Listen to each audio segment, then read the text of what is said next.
All right, world, here we go. Jordan Peterson, Ben Shapiro, Dave Rubin. We got a lot to do. We got about 2 hours to do it. I thought, how am I going to start this thing?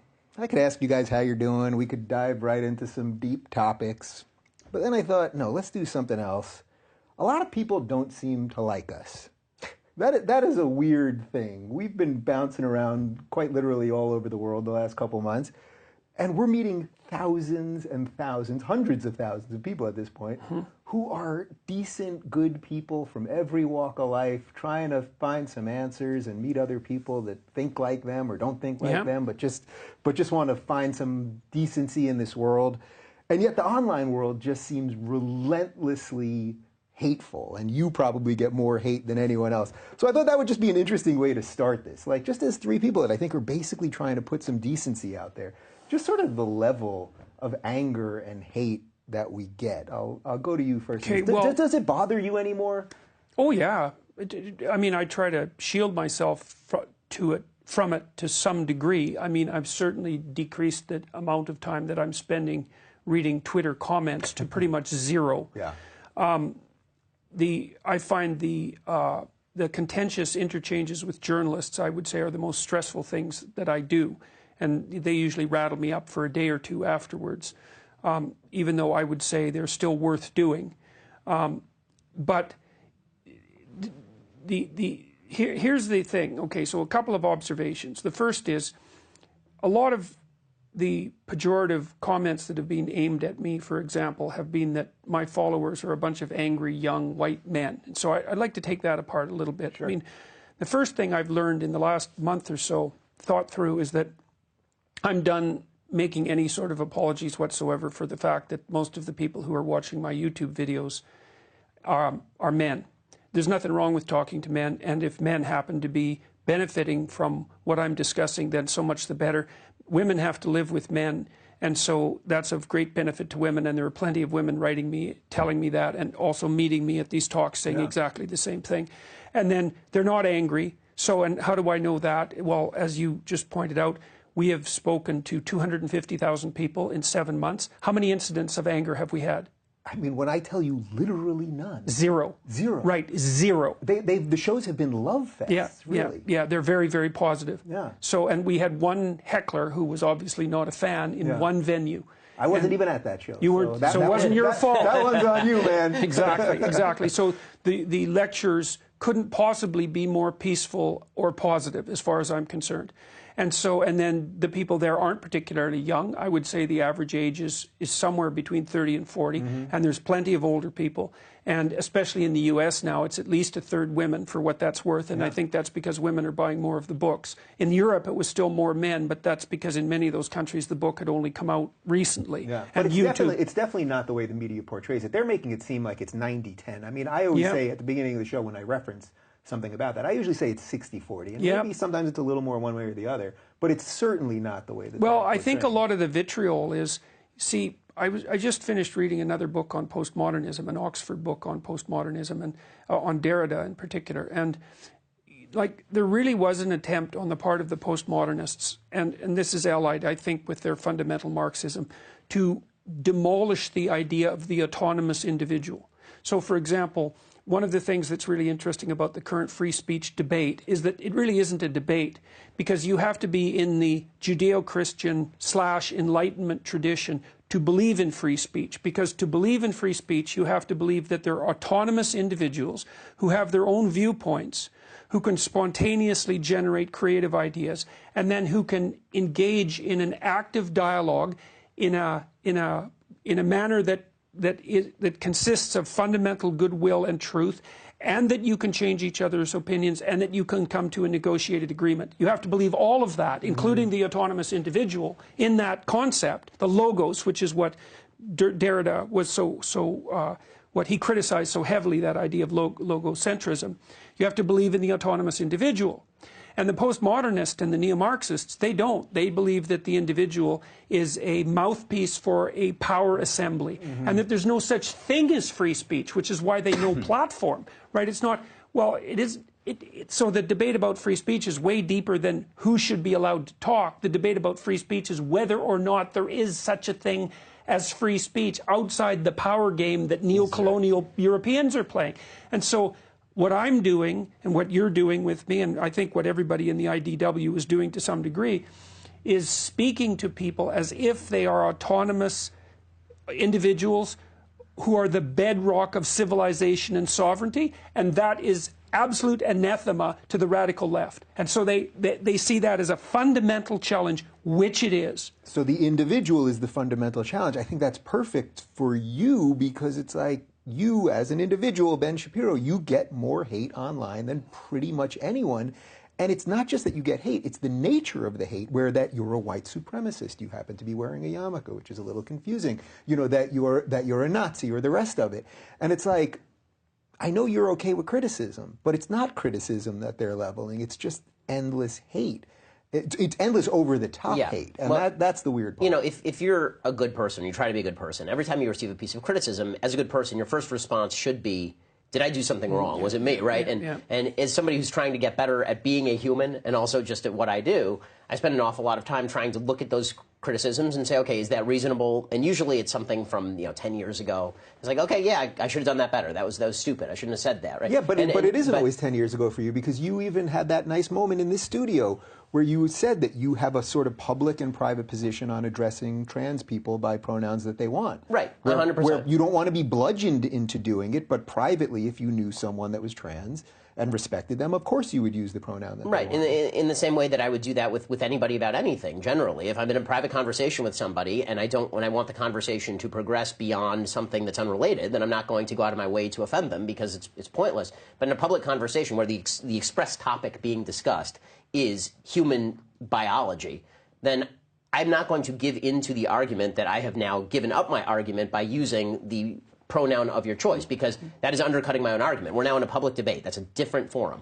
But that idea is that you are unsympathetic. And I think this goes to the fundamental conceit of folks on the left, which is that they are more sympathetic human beings, and people who oppose them politically are unsympathetic human beings. And this goes back to the individual versus communitarian distinction. For the left, if you're an individual, this means that you are inherently unsympathetic to others, because your individuality stands against the collective. Yeah. If you are, if you're a member of the collective, then you can show that by the amount of sympathy that you have for other people. And so I think, but also for the collective, which is also a very weird form of sympathy, because the collective doesn't suffer; individuals suffer. Right. You know, and that's and then the other thing that's interesting about that reflexive identification of sympathy with virtue is that it's actually extraordinarily immature, as far as I'm concerned, because most complex problems aren't solvable by reflexive sympathy. And reflexive sympathy is more like it's more like an instinct. It's more like anger, or it's more like jealousy or rage or love, for that matter. It doesn't have that cognitive component that enables you to take apart complex systems and to analyze them and determine what the problem is and what a solution might look like, and then to lay that out in a cold and calculated manner towards some positive end. It's this automatic assumption that because you're overwhelmed with pity, let's say, that somehow makes you morally virtuous. And not only does it not make you morally virtuous, it's often the case that and this is the big Freudian observation, that all-encompassing pity actually has a devouring component, and that's that overprotectiveness that Jonathan Haidt and Lukyanov have been writing about, for example. Right. And that interferes with the development of people's autonomy. And so the reflexive idea that because you're a sympathetic person, you're good, is bad enough, in addition to the fact that, all the sympathy is on the radical left, which it certainly isn't. Well, I think that one of the things that Haidt talks about, and this is where I think the left has taken advantage in so many areas, and I say the left, and I don't mean people who are liberal. I always make this distinction. There are people who are on the left who are liberal. Appreciate it. Right, I mean, this is Dave's point all the time. If you're for free speech but you disagree with me about tax rates, you're a liberal. If you're somebody who's on the left and you want to shut down debate because you fundamentally believe that free speech is a conceit of the power structure, then you are on the left. But what Haidt says, and he's correct about this, is that in any conversation you have with anybody, there's sort of an entry gateway to the conversation, and that is showing that you have goodwill. So showing sympathy is one form of doing that. So what the left likes to do is prevent the conversation from happening by preventing you from appearing as a sympathetic human being, meaning that So, for example, when I talk about transgenderism, the first thing that gets thrown at me is, you don't care about transgender people. Why are we even having this conversation? You're trying to be mean. You're trying to create violence against transgender folks. And this is why this language is constantly used. Because if we accept that I have tremendous sympathy for people who are suffering from what is, by any measure, a disorder, and if I say that we have to look at sympathy for these people and try and find the best scientific solutions and try and figure out what's best for society generally, not just for transgender folks, but for kids who we're teaching who can be easily confused about gender, or if we're looking at what's the best solution for doctors. There was an article in the New York Times like last week with a person suggesting that doctors should be forced to perform transgender surgery simply based on wants, not even based on an assessment of need. The doctor should not be able to assess whether somebody needs the transgender surgery or whether it will be... Well, that's basically the situation in Ontario already, in Canada. Yeah, I mean, it's on demand. It's just like any other optional surgery. You know? I mean, this sort of stuff has real societal consequences, and so what the left will do is they don't want to talk about the societal consequences. Instead, what they do is they say, you're not welcome in the conversation because you're unsympathetic. And so this is usually what's thrown at me. And you know, fairly enough in the sense that my slogan is facts don't care about your feelings. But what I mean by that is not that you shouldn't care about other people. It's that in the end, the solutions that are going to lead to better lives are not going to be feelings-based. They're going to be facts-based. This does not mean I have to be an unsympathetic human being. So, for example, there's a story that I really haven't told publicly because I don't like to tell these stories publicly because Maimonides has a basic principle of charity, which is the best form of charity is anonymous charity, because then you don't get credit for it. So I don't want to make it seem like this happened simply because I was trying to take credit for it. But several weeks ago, I was speaking at a university, which will remain unnamed for anonymity reasons. And this topic came up. A transgender person got up at the microphone and asked a question. And the conversation kind of went sideways. The person started talking about their personal story, and I started kind of picking holes in the personal story a little bit. And it's probably an exchange that I could have handled better. But in any case, the person got very upset and started to cry and then left. And this is all on tape. And it was one of those situations where, because I give speeches in Q&A forums and because there are a lot of videos of me destroying people, it's one of those situations where if the tape comes out, it gets 5 million views, and Shapiro destroys transgender person. Right. And I don't want that to be what happens at my lectures. If there's going to be a Shapiro destroys video, which we don't even cut, then I would like it to be like just a rational exchange where everybody leaves feeling good about the exchange and somebody lost and somebody won. Fine. This was something different. The person got visibly emotionally upset, very upset, and the people who were running the event happened to know who this person was. So I called the person up on the phone, and I said, that really didn't go how I wanted it to go. You know, I have my public position, but that doesn't mean I don't have sympathy for you. I went to the organizers of the event. I had them cut that part out of the tape because there's no reason this person should be exposed to ridicule. And then I had coffee with the person the next morning to ensure the person was doing okay emotionally.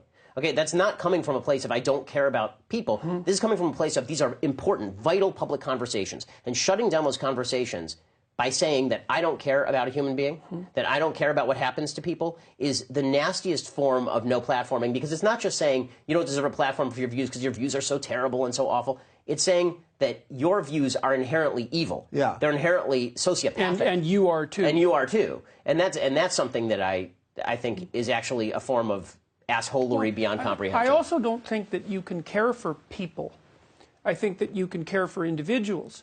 And I mean, one of the things that's been characterizing the tour that we've been doing is that, like, when I'm lecturing, I don't lecture to the audience. I lecture to individuals, and I'm not lecturing to them either. That's the wrong way, because I always include myself in the discussion. So if we're talking about ethical principles and how they might be, what would you call it, put forward or founded more solidly, then I'm always including myself in the list of perpetrators who need some improvement, right? So it's just discussing with people one at a time, even though they happen to be very large audiences.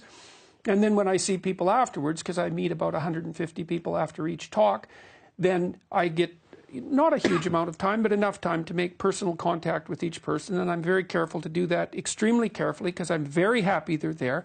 And they often tell me a story about, you know, how they were suffering in some way or things weren't set right in their life, and that they've been trying to develop a vision to aim high at something that's worth aiming at, which is part of the advantage of hierarchies, right, which is something we should talk about, because you can't aim at something without privileging it over something else.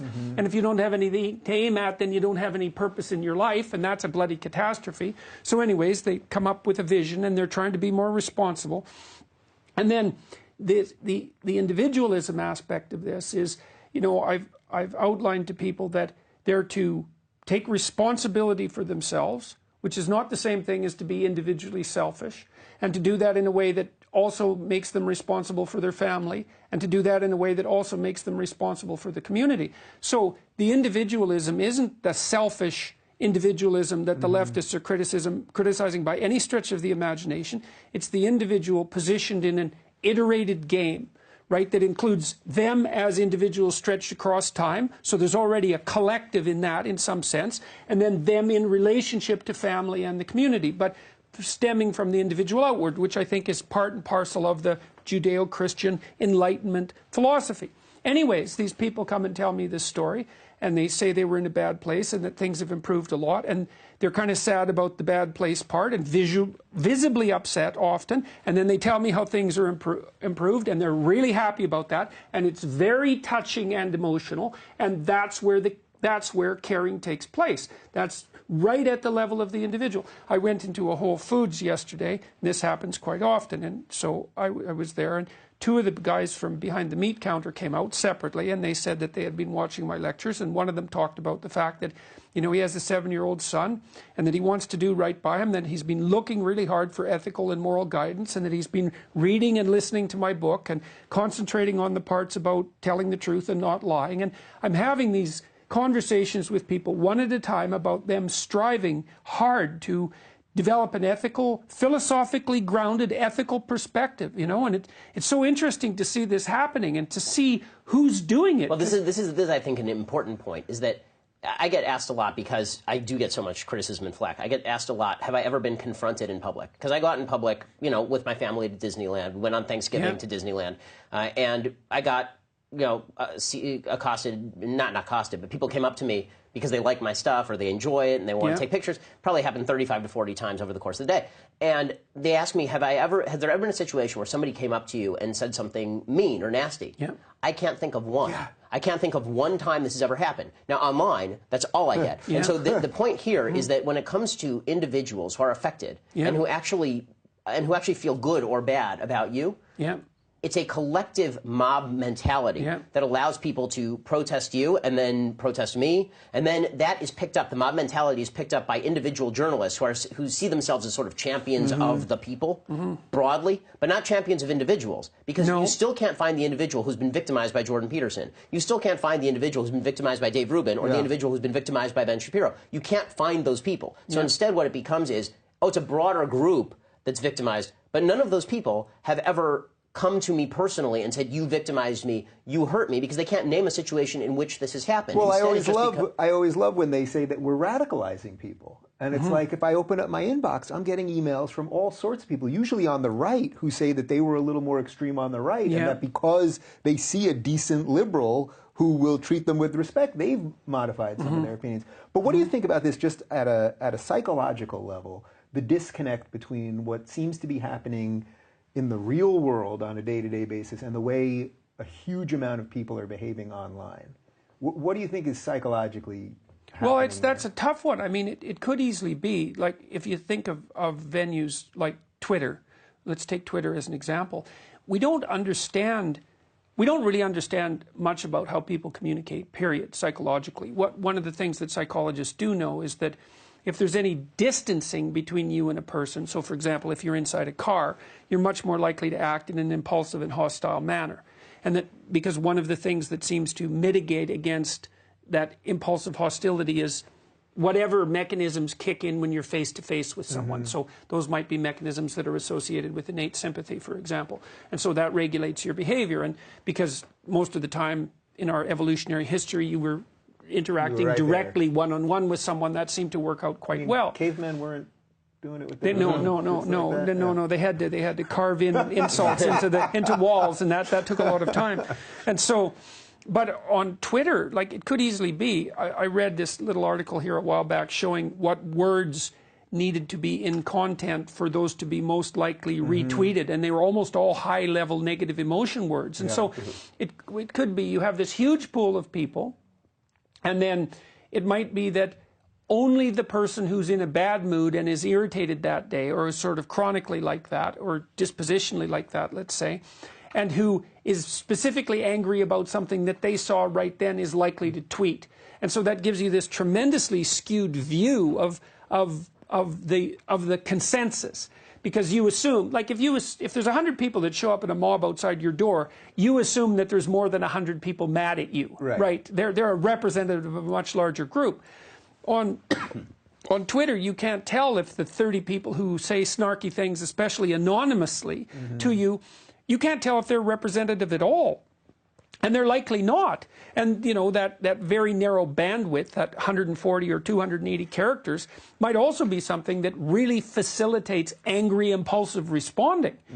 And so we don't understand any of this psychologically. I mean, I think there's something else happening, too, and that is that both Twitter and Facebook, all social media, is basically something different in human history in the sense that it's just a crowd without a purpose. So it's a crowd looking for a purpose, meaning that throughout human history, when you actually had to have face-to-face interactions with people, the only reason you would show up in a crowd is because the crowd had a purpose. So where were you typically doing this? Is you were going to a church, right? Everybody was there to worship. Everybody was there with a common goal in mind, right? You were a member of the army, and so there's a common goal in mind. Anytime you were getting together, it was because there was a party, so everybody was there for the party. Twitter is legitimately people waking up and just, I want to interact with other humans. There are no other humans around. And so I'm here, and you're here, and we're all here. And look, somebody just said something. Ah, there's a common purpose. Let's jump on that. And then there's this backslapping effect of the person said something, and, I mean, we all use Twitter, so we all know that if you are, the most dangerous thing about Twitter, if I could do anything with Twitter, I would get rid of the mentions tab. The reason being because if you are if you are just a human, it encourages bad behavior, especially because it encourages you to be looking and seeing how people are responding to you. Because as human beings, we're constantly looking to see how people are responding to us, and so this is which is generally a good thing. Right, it's generally a good thing, except that it's an ego machine. Yes, so that's the downside. Because one of the keys to being a good person is to recognize most people aren't thinking about you 95% of the time. Right, you're not that important as a human.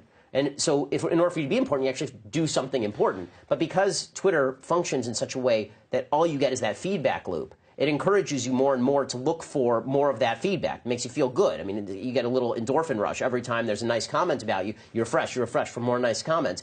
That doesn't happen in real life. There's never a situation in real life in which that happens. And when it does, it's a major life event. It's a wedding. It's bar mitzvah. Right? It's something where people are collectively celebrating you. But on Twitter, everybody is collectively celebrating everybody else. And the people who issue the strongest opinions are the people who receive both the most condemnation and the most celebration. So in a weird way, not that we want people to go into their bubbles, but are these town squares they're almost too big to actually ever function properly? So every week there's another story where Jack says, I'm going to get rid of the likes, or I'm going to get rid of follower counts. And they're always trying to float these ideas to manipulate how we all behave with each other. But in an odd way, having everyone from everywhere on these platforms really doesn't make sense in some bizarre way. I'm not saying that we should be on separate platforms. Well, there's no community. Yeah, because which is Ben's point. So it's like we need something that has community, I think. But then the danger is that we end up in our little echo chambers. Right. I mean, the need. It's fascinating because if you look in other places on the internet, just structurally, the way that the community works is a little bit different. The way that it works, or it used to work 10 years ago when people actually visited websites directly, was that you'd have something like at National Review The Corner, and it was a bunch of people, you know, like us, sitting around and discussing ideas back and forth, like a group blog. Yeah. And it was restricted to the people who were discussing the ideas. And then below that... Or a video game board or anything else. Exactly. And then below that, you'd have the comment section, which was all about those particular conversations. Because Twitter is fragmented, there's no actual conversation taking place on Twitter. There's me saying something and you responding to it and me not responding to you mostly, and then me tweeting another thought, and then you responding to it. And the idea of having a long-form conversation, every time it happens on Twitter, at the end of the conversation you find someone saying, this isn't the appropriate place to have a long-form conversation. If we were going to do that, we'd be on a podcast, we'd be on, we'd be writing each other letters. Like this isn't the way to do that. And even when I'm discussing with my peers, even when I'm talking with people on the left who I talk with on the phone, instead of having a conversation on Twitter about the topic, I will pick up the phone and call them and have the conversation, because you can't have a good conversation on Twitter. You just can't. How much of this is connected to one of the things that you've brought up in many of the lectures, which is that we're just getting information so much faster right now? We can not only just open up our phone and have basically the world right there, but we can listen to podcasts in double speed, which if you listen to Shapiro in double speed, it's... You go back in time, actually. But yeah, I listen to you in half speed and it's still a little fast. I just sound drunk, yeah. But just the nature of the technology, how it's just speeding up our ability to take in information. Maybe we haven't evolved fast enough. Well, it's also we're taking in kind of pseudo information, because it looks like information, but it's really low resolution, and so you get a lot of it, but it's not It's not real knowledge. It's like, there was a funny New Yorker cartoon where a wife asked her husband, "Do you know that, or do you just Google know it?" Right, Which exactly. is right. And so, and the thing about those shallow media interactions is that you also don't have to take any responsibility for them, especially if you're anonymous. And that also brings out the worst in people, and the trolling phenomena. I mean, one of the things you notice about children, for example, is if children don't get enough good attention, they'll certainly go after bad attention, because the fundamental human currency is attention. And it's one thing to be hated, but it's another thing entirely to be ignored. And I would say, generally speaking, if you put people in a corner and you made them choose, if they had knowledge that was transparent to themselves, you said, well, would you rather be ignored or hated? They'd take hated, because at least then you exist, because you exist, at least in some part, in your relationship to other people. And so some of the bad behavior is rewarded precisely for that reason, is that it does draw attention, and that does make you signify. I mean, you think about the people who do heinous crimes, like the school shooters, people like that who do these things that are almost inconceivable. A huge part of the drive for that is fantasies about notoriety and the emergence from obscurity and anonymity. Even though it's notorious, it's hatred, the idea is, I'd rather be dead and infamous than alive and anonymous. Yeah, which, by the way, you, I think, were one of the first websites to say, we're not going to publish these people's names, because then we're giving them exactly what they want. Yeah, exactly. Like, there have been, I don't want to take credit as, like, the first, because there are several, their names escape me, but there are other people who have been promoting this for a while. But yeah, I was late to it. We should have done it earlier. And I talked to the Canadian Broadcasting Corporation about that about 10 years ago, about the idea that publicizing the names of these killers is precisely one of the mechanisms that ensures that it will continue to happen, and there's no doubt about that. Now, how to mitigate against that is very complicated. Well, I mean, and that does tie to a deeper conversation. Did you see this study that was from the CDC that came out that, again, for the second straight year, life expectancy in the United States dropped? So you had consistent life expectancy increases in the United States for 150 years, and now, for the first time in modern American history, life expectancy has now dropped for 2 years in a row. And that's specifically due to two phenomena. One is the increase in heroin overdoses, and the other is suicide.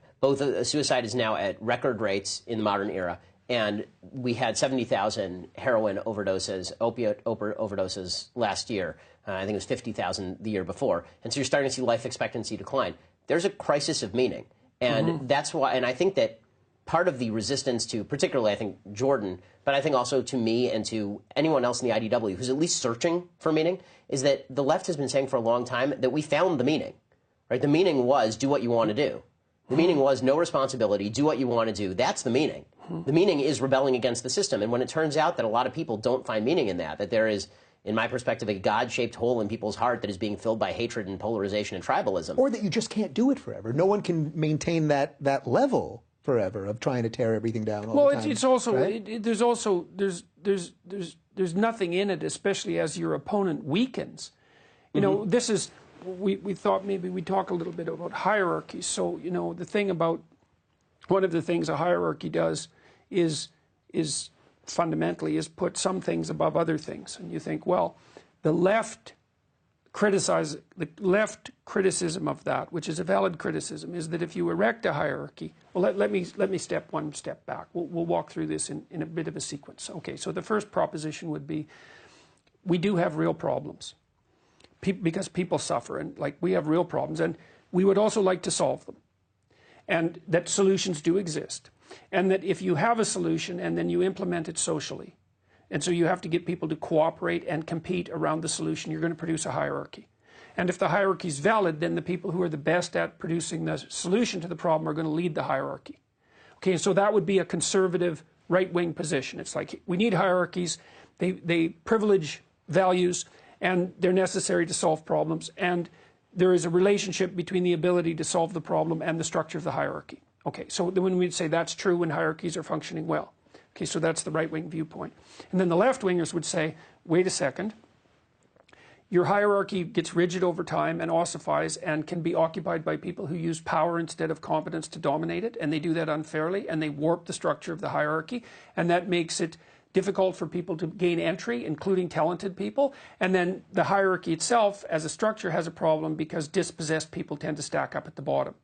And that all seems relevant and true, right? So then you could say, well, you need the right because you need the hierarchies and they need to be implemented. And that's what managers and administrators do. That's what conscientious people do because they're hierarchically oriented. And it's a very efficient way of operating. And people are actually happier within hierarchies because there's an identifiable chain of command. But then the left has its position, which is, yeah, but you got to watch out for the dispossessed because they're the majority. And you have to make sure the thing doesn't degenerate towards tyranny. So then I think the political discussion is the left and the right constantly eyeing each other to make sure that the hierarchical structures maintain their good health. And that's why freedom of speech is necessary. Okay, so the issue with that, let's see if I can get back to where I was going with this to begin with. Oh yes, the issue with that is that if you're just a rebel, you say, well, we're going to criticize the system, whatever that is, so that's a very vague thing to begin with. You demolish that value hierarchy and the idea of value hierarchies as such, but then that puts you in a terrible conundrum. And this is what I've been focusing on in my public lectures, is that if you accept the essential idea that life is suffering, and life is suffering tainted by malevolence, which I think is an even more accurate formulation, you have a fundamental existential problem, and that's the suffering. And then you need a meaning to set against that to fortify you against the catastrophe. So, and if you demolish the hierarchies, then you have no meaning. There's nothing to strive for. And without that meaning, you're anxious and overwhelmed. By definition, we know that neuropsychologically because purpose boxes you in, right? It gives you a game to play and rules to follow. And then purpose gives you something to aim at in positive emotion. And so the problem with what the left is offering, and I think this is actually the kind of problem that Sam Harris and the atheist types are running into too, is that it's like, well, okay, where's the purpose? Well, we don't have one. It's just rebellion against the unfair hierarchy. It's like, yeah, but the hierarchy also provides you with value. Well, that's okay. Its cost is so high, we're going to demolish the hierarchy. Well, then you're left with nothing. Well, but no, you're not left with nothing because what you're left with is an inalienable suffering, not nothing. That's the suicide. And I think that the left's solution to that has been intersectionality, meaning what they've done is they've just taken the hierarchy and they've said, the hierarchy is bad because it's ossified and it's terrible. And it's not just that they've destroyed the hierarchy and then we are all leveled. It's that they've inverted the hierarchy in certain ways. That merit itself has become a sign that you are an exploiter. Yes. Right? That if you're on the top of the hierarchy, then it's because you did something wrong to get there and you hurt someone to get there. Yes. And therefore, the last shall be first. We're going to just take this triangle and we're going to flip it upside down. So that way, the people who are at the bottom are at the top. So I think there's something absolutely fundamental there, too, because I've been trying to understand what the core issue is that drives the pathological left. And I think it is the story of Cain and Abel, fundamentally, is that it's jealousy of the successful. And the worst kind of successful person, as it turns out, from a jealousy perspective, speaking psychologically, is like if you got your power arbitrarily, if you inherited it or you got it unfairly, well, you're kind of annoying, but you're not that annoying because you're not that good. You're just lucky. And so I can be jealous of you because you're lucky, and that's unfair, but you're just as reprehensible as me. Right. But then let's take the alternative position. Let's say that I'm not taking responsibility for my life in any sense, and I'm not bearing any moral load. And it turns out that not only are you successful, but you're competent and good. Well, then you're a real enemy, because you're a judge under those circumstances, right? Because it's your goodness, in some sense, your competence and your goodness that's really showing me in a negative light. And instead of wanting to contend with that and to see myself reflected badly in your mirror, then I'm going to make the accusation that everything you've done is merely a consequence of power. And even more deeply, I'm going to criticize the idea of merit and competence itself, because that gets me out of my self-loathing. Say, well, there's none of that's real. None of that merit, none of that competence is real, and none of the failure that I'm experiencing is a consequence of my own inaction. It's all someone else's fault, and then I get to be justified in going after them as well. So that's the icing on the cake. And the Cain and Abel story is, I mean, it's explicit about this. I mean, this isn't even buried in the text, right? That's explicit. I mean, God specifically says to Cain, Tim Shell, right? You have the capacity to overcome, Yes. right? And Cain That's ignores right. it, and then he goes and kills Abel. Yeah. And that's the whole idea. That's the crux of that story, is that because Cain complains to God. Right. Says what? He basically says something along the lines Life's not fair. What happened? That's right. How dare you set up a universe like this, where I'm breaking myself in half, attempting to, to thrive, and everything's going against me, and I have my brother who everything that he touches turns to gold. And that's right. God says to him directly, look to yourself. It's your inadequacy that's driving this, and it's the last thing that Cain wants to hear. And that's what makes him murderous. And I think that is the last thing that most people want to hear. That's what's so attractive about a leftist ideology that doesn't actually provide any sense of meaning outside of the victimhood cult. So this feeling that the last thing that people want to hear generally is look to yourself first. It's a lot easier to but it's also so bad funny. parenting, right? But it's also funny because one of the things that's happening in my lectures is because I've been doing something different. Instead of saying, I think one of the things that the conservative types do wrong with regards to responsibility is that they conceptualize it too rigidly in terms of duty and should. And that's true, but it's also a mistake, because what I've been suggesting to people is that, no, you don't understand, is that all the meaning in your life is going to come as a consequence of accepting responsibility. Yep. It's not merely a matter of duty. It's that you need this sustaining meaning, because otherwise you suffer stupidly, and you get bitter, and you get resentful, and you get cruel, and you get homicidal, and you get genocidal. That's the whole pathway. And so that's a catastrophe. That's hell. And so if you don't have something meaningful to pursue, to set against that, that's the degeneration of nihilism. Okay, so where do you find the response? Where do you find the meaning? Say, well, you look at people that you admire, and almost all the people you admire are people who take on a heavy burden of responsibility. And if the responsibility is associated with the value hierarchy, so you're trying to pursue something of ultimate value, so that's the responsibility, that gives you meaning. And so you can talk to people about taking responsibility for their inadequacy if you point out to them that who they could be is much better than who they are, so that there's a trajectory, and so that the idea of taking on responsibility even for their own inadequacies and errors is all of a sudden associated with hope and not with only condemnation. And that works.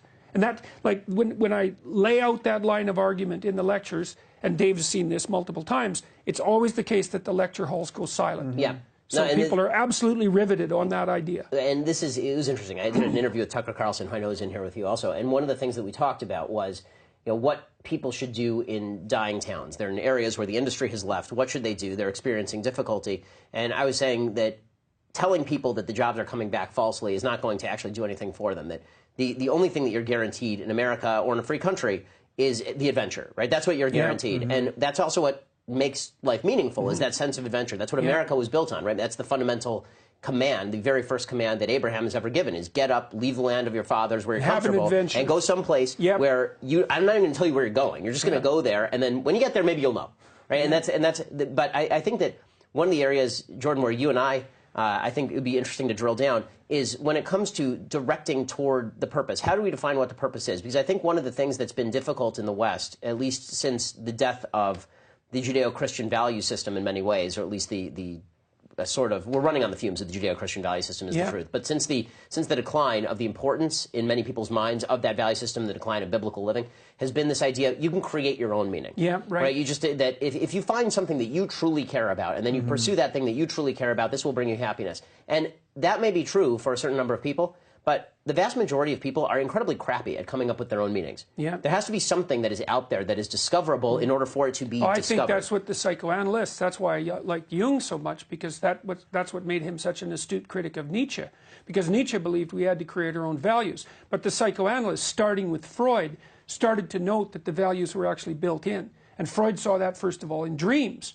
Right, and then Jung took that apart and associated the dreams with the myths and said, no, you don't understand, is that the values are built in. You don't create them, you can rediscover them. And that's the resurrection of the father from the belly of the beast. This does raise a question as to, and you and I have discussed this before, is where exactly that moral system comes from. So Kant obviously talks about the idea that he believes in God because of the starry sky above and the moral law within. You can discover all this within. I am not convinced that human beings can actually discover meaning within, because if that were true, then the prosperity and liberalism and human rights and value for individuals and all the things that we associate with the good stuff in the West, that would have been universal. And it is not, in fact, universal. It arose at a certain time in a particular place associated with a particular value system. This is why when people ask me about why I think that revelation is necessary, why it's important, it's because I think that without you're going to have to make these fundamental assumptions. To get from point A to point B, you're going to have to make fundamental assumptions at point A.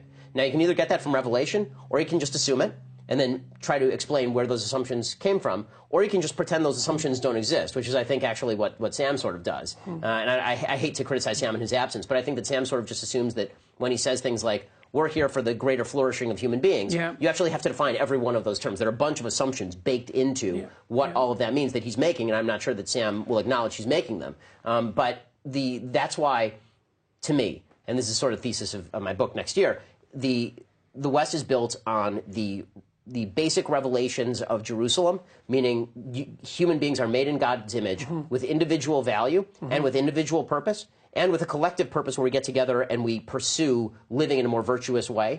And that's one pole. And the other pole is the reason of Greece, where we have the capacity to look at the world around us and draw conclusions from that world. And on those poles are built all of modern science, are built all of economics, are built the free speech and free lives that we live right now. And I think that we have been gradually, over the last 200 years, chipping away at both of those poles, Jerusalem in terms of revelation and Athens in terms of reason, which we've abandoned for postmodernism, and that's just deprived us of purpose. So in a weird way, is this the failure of the Enlightenment liberals? All the people that I grew up loving and caring about, and the people that I still admire, and this little sliver of liberals that still remain, that haven't bought into leftist dogma, but that aren't necessarily religious per se or believe in these stories, but really they believe it comes from the Enlightenment period. I think I think that's a good observation. So that this is sort of their failure. And I'm not blaming It's them. their arrogance, I would say, because even people like there's not enough in the secular world to fight this new religion. No, that's like that's where I'm sort of finding myself right now, which is an incredibly uncomfortable place. I come from a much more atheist perspective, obviously, than you, and certainly where you are. And yet I can see what the future is now. And it's like, there's nothing left over there.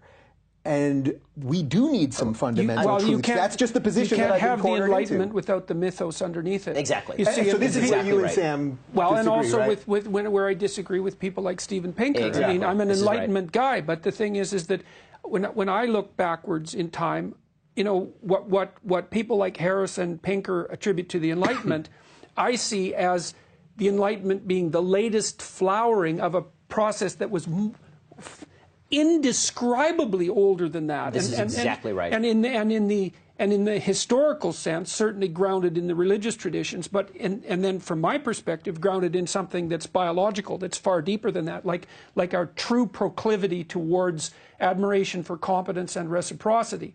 And I do think that has to be socialized, back to your point. So one of the things Dave mentioned before we started this was that we could have a bit of a conversation about the difference between Judaism and Christianity in terms of... I'd love to get to that. I do want to make one comment on the Neo-Enlightenment stuff. So, I mean, I will say that there is a full chapter in my book that is specifically about the views of a lot of people who I love, you know, Sam and Michael Shermer and Pinker and the whole Neo-Enlightenment strain of thought that I think kind of includes Jonah Goldberg on the conservative side. And I love these guys, and I feel, intellectually, I feel more comfortable with that position, but I realize I'm just being whittled away. I just see it can't hold much longer. So here's my basic view and my basic thesis, is that there are two views of the Enlightenment. One is that, in Jonah Goldberg's words, it was the miracle, that it kind of sprang from nowhere. Suddenly reason dominated over revelation, and it crushed revelation, and in the wake of that crushing came the full flowering of economics and humanity and freedom and liberalism. And that those things were opposed, reason and revelation were opposed. Exactly. These were and not only that they weren't in tension, they were fulsomely opposed. Because there's truth that reason and revelation are in tension, but it is also true that certain assumptions undergird the assumptions of reason. In order for you to believe that reason exists and isn't just an evolutionarily favorable firing of neurons, then you have to,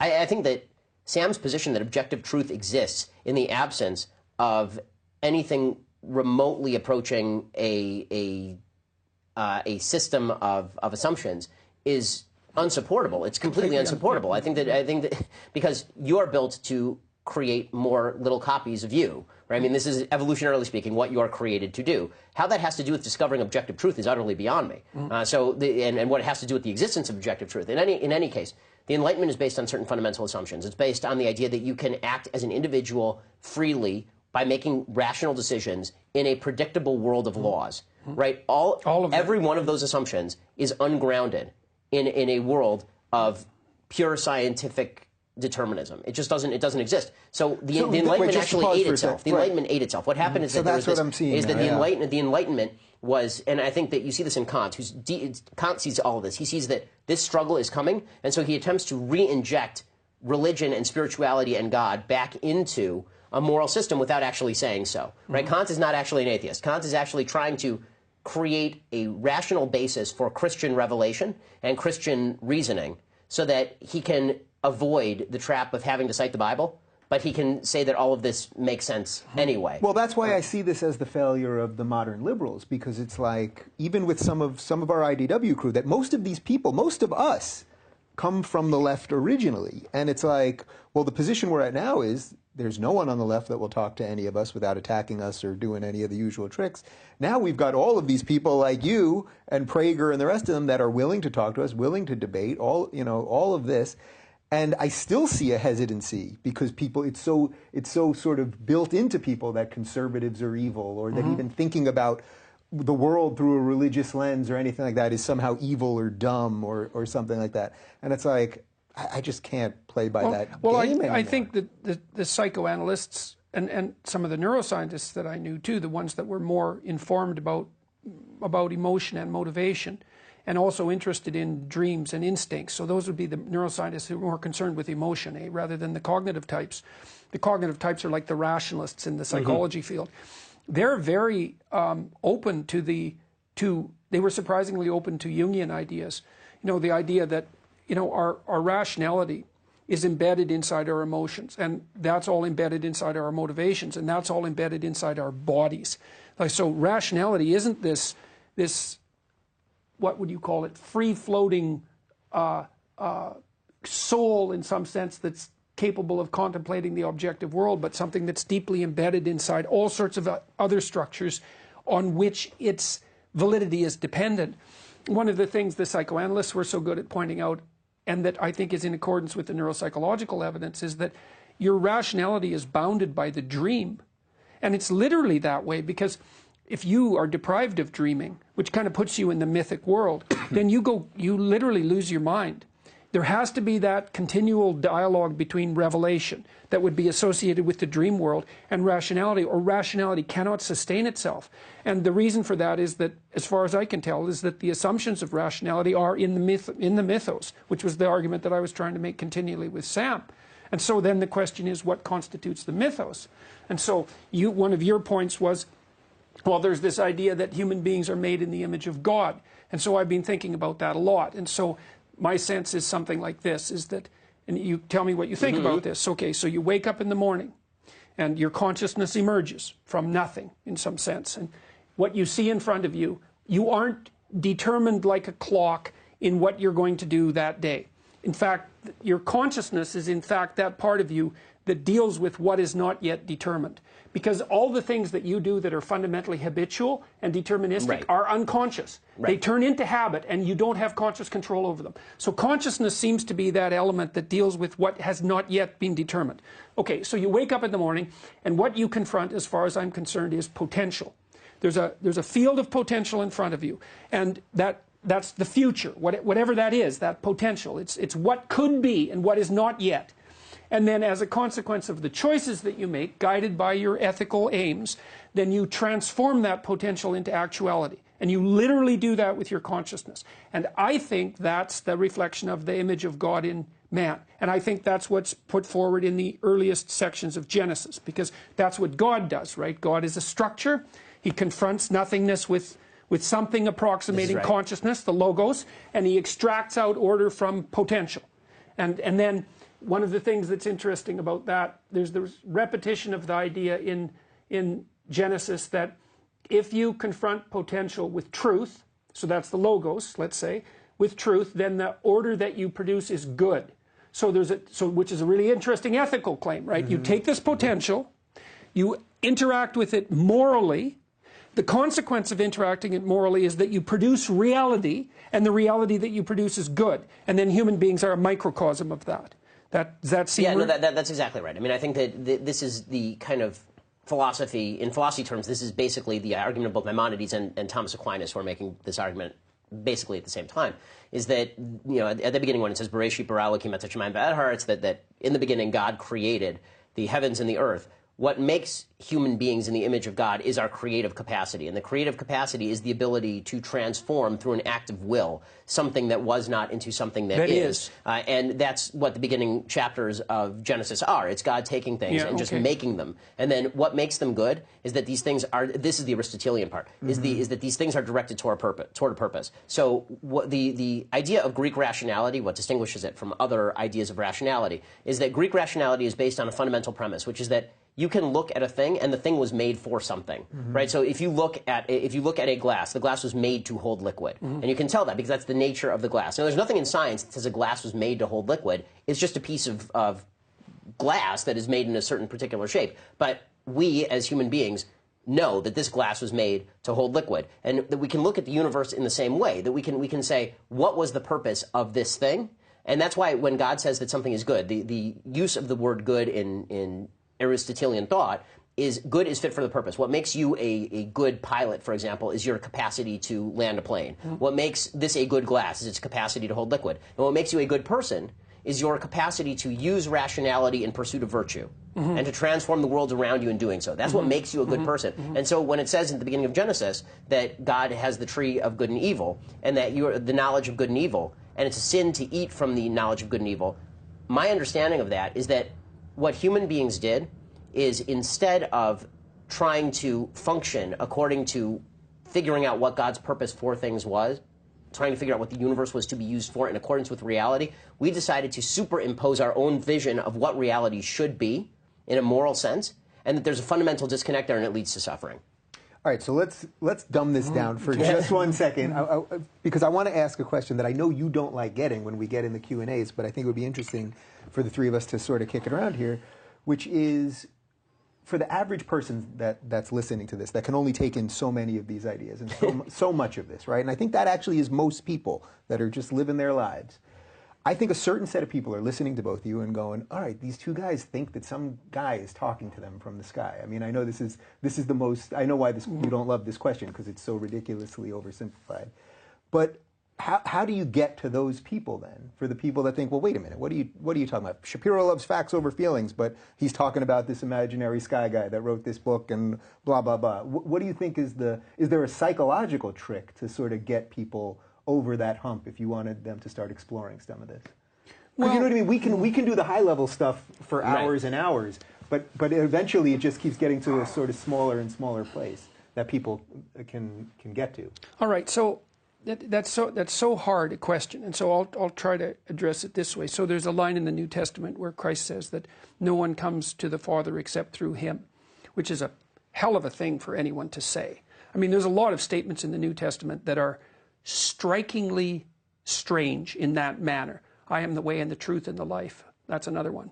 It's associated with the same idea. Yeah. And we'll get to some of the New Testament, Old Testament stuff. So here's the idea, and it bears on your question, although I don't exactly know how. It's as if there's a spirit at the bottom of things that is involved in the bringing to being of everything. So for example, people talk about evolution as a random process, but that's not true. It's not true. The mutations are random, but there's also a lot of other sources of genetic variation. But the selection mechanisms are not random.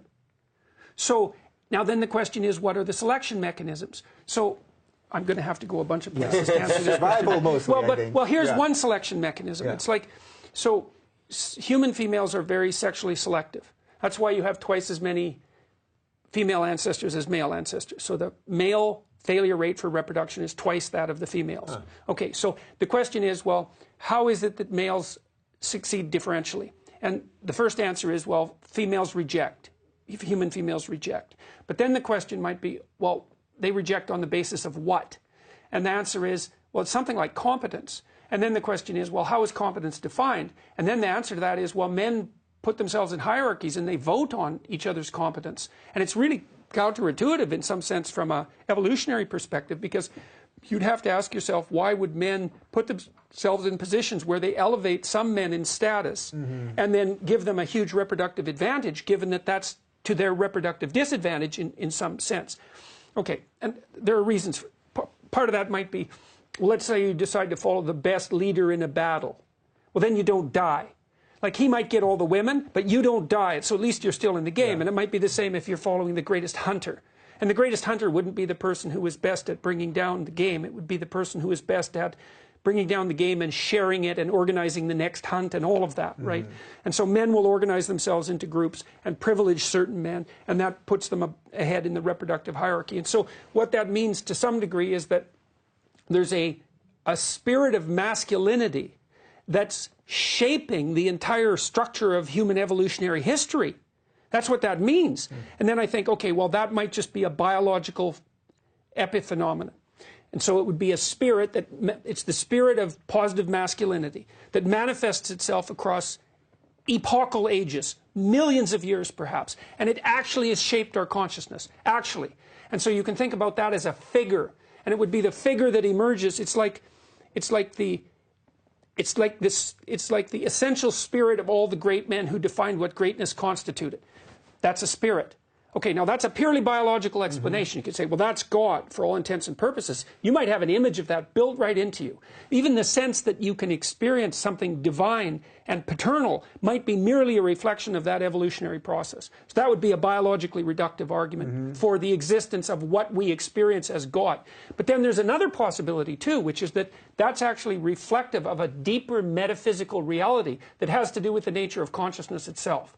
And I would say that I think that's true. I believe the biological case, and I believe the biologically reductive case, but I don't think that exhausts it. I think that there's a metaphysical layer underneath that the biology is a genuine reflection of. And that's the sort of the macrocosm above and the microcosm below. That we are really reflective, including in our consciousness, of something about the structure of reality itself. And that might involve whatever it is that God is. Well, see, that's why I think this is so interesting, because what you're doing there, especially at the end, is you're giving it a little room to say, I don't know, right? Well, you have to. Yeah, but I think that's what people don't want to grant you well, guys. This is why I don't like the question, do you believe in God? Right. It's like, well, that's like, to me that question is always like, well, what makes you so sure that you know that God exists? Right. And it's like, well, I'm not sure.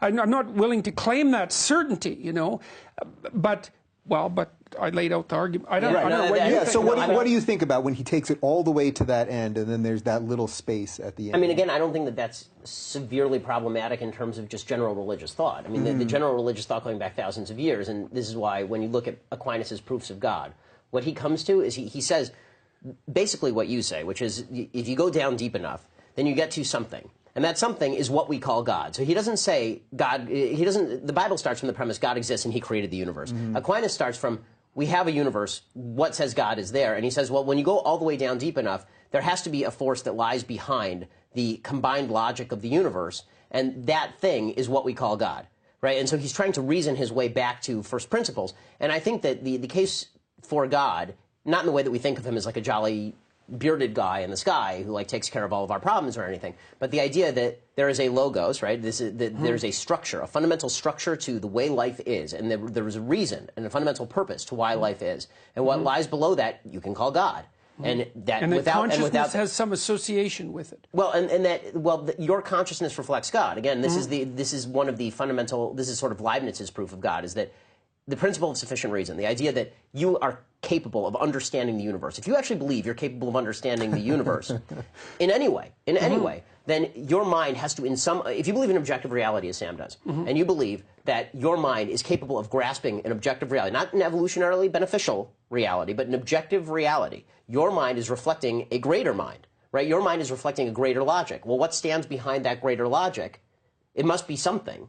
Right? And so this is the idea that there is a God that stands behind that. So the proof for God, I think, honestly, is not supremely difficult. And I think that we all do have, whether it's biologically sourced or, in my view, logically sourced, a belief that there is a structure to the universe, a predictable structure to the universe that didn't emerge out of simple randomness, and there's a reason that things are the way that they are, and that from that we can draw the fact that we are capable of acting within that logical universe. If everything were sheer chaos, you could not act. You'd be paralyzed by the chaos that surrounds you. So would you both argue then that at a micro level and at the individual level, you could live a perfectly good, decent life with whatever moral subset you create yourself, but that I think ultimately you're both making the argument that at a macro level, a society just can't You can't function without the mythos. No, you're embedded in that.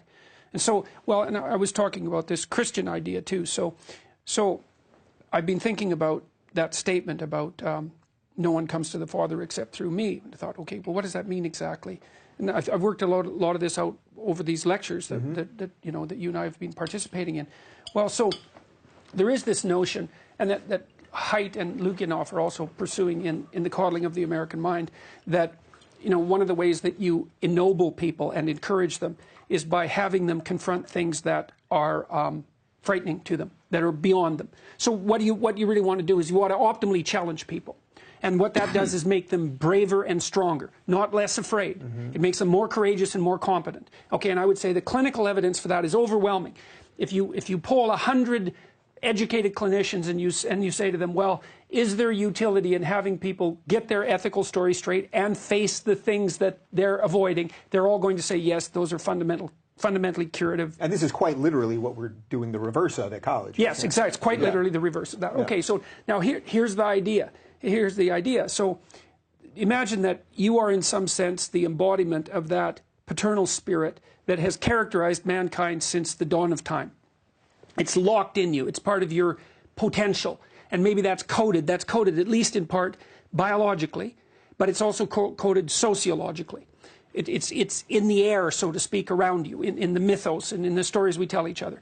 Okay, so now what you decide to do, and this is where I think we could have an interesting conversation about the relationship between Judaism and Christianity. So there's an idea in Christianity, which is I think the central idea, which is that you need to face the potential for malevolence that exists within you and in the world. So that's Christ's confrontation with the devil in the desert, with Satan in the desert. You have to come to terms with that malevolence. That's part of existence. And you have to voluntarily accept the burden of suffering. And so that's the acceptance of the cross. Okay, so you take on that. You say the suffering. So there's an idea that Christ is a messianic figure because he took the suffering of the world onto himself. And what that means to me is that he was someone, speaking conceptually, who decided that the suffering of the world was his responsibility, and that that's what you're supposed to do. You're supposed to decide that that's your responsibility. You take that on as a burden. You do the same with the malevolence. So when you read history, you read history as a perpetrator, right? Maybe you also read it as a victim, but you certainly read it as a perpetrator. And then that's on you. Okay, so then the question is, what happens when you do that? And I would say the answer is two things, is that, first of all, it starts to force you to develop, like to learn what you need to learn in the world and to absorb the information that would enable you to start to face the suffering and to rectify it. So that forces you to become a more competent person, and that's the socialization part that you thought of as so important. But then there's a secondary thing that happens too, which is that taking on that additional stress and demand voluntarily transforms you biologically, because within your genetic structure, let's say, there's all sorts of potential, but that won't be unlocked unless you place yourself in a position where the demands necessitate it. And so by following that pathway, truth, let's say, the acceptance of suffering and the confrontation with malevolence, so that's the heaviest load that you could take on, then you actually produce a psychophysiological / spiritual transformation in yourself that matures you into like the representation of the Father on earth. That's why that's how that lays itself out. I'm glad he got us here, because the question that I said to you, there was only one thing I said to you guys before we started, that I wanted to get to something about most of the lectures that when we're doing these things, you're usually talking about the Old Testament. Now, obviously, you're an Old Testament guy. I'm fond of it. But my question was, do you think that Ben, or just people that believe in the Old Testament exclusively, are missing something? So you just laid out a case of something that potentially is missing there.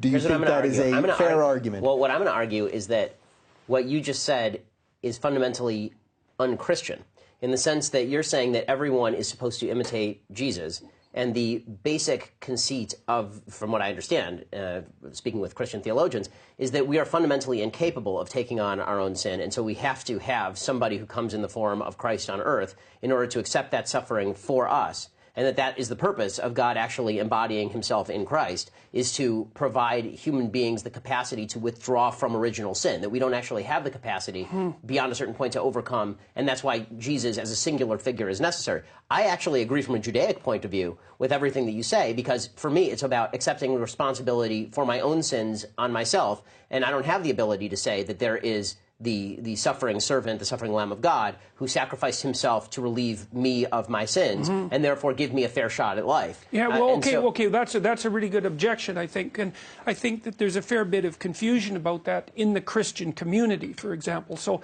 I would say that that perspective is more explicitly Protestant, and then I would put the Catholics next to that, but then I would put the Orthodox types fairly far away from that, which is why so many Orthodox Christians, I think, have been interested in what I'm saying, because their sense, and this is where my knowledge of Christian theology starts to run out, because like I'm not an expert on, you know, in the doctrinal differences. Right. Their sense is that it's the imitation that's of primary importance.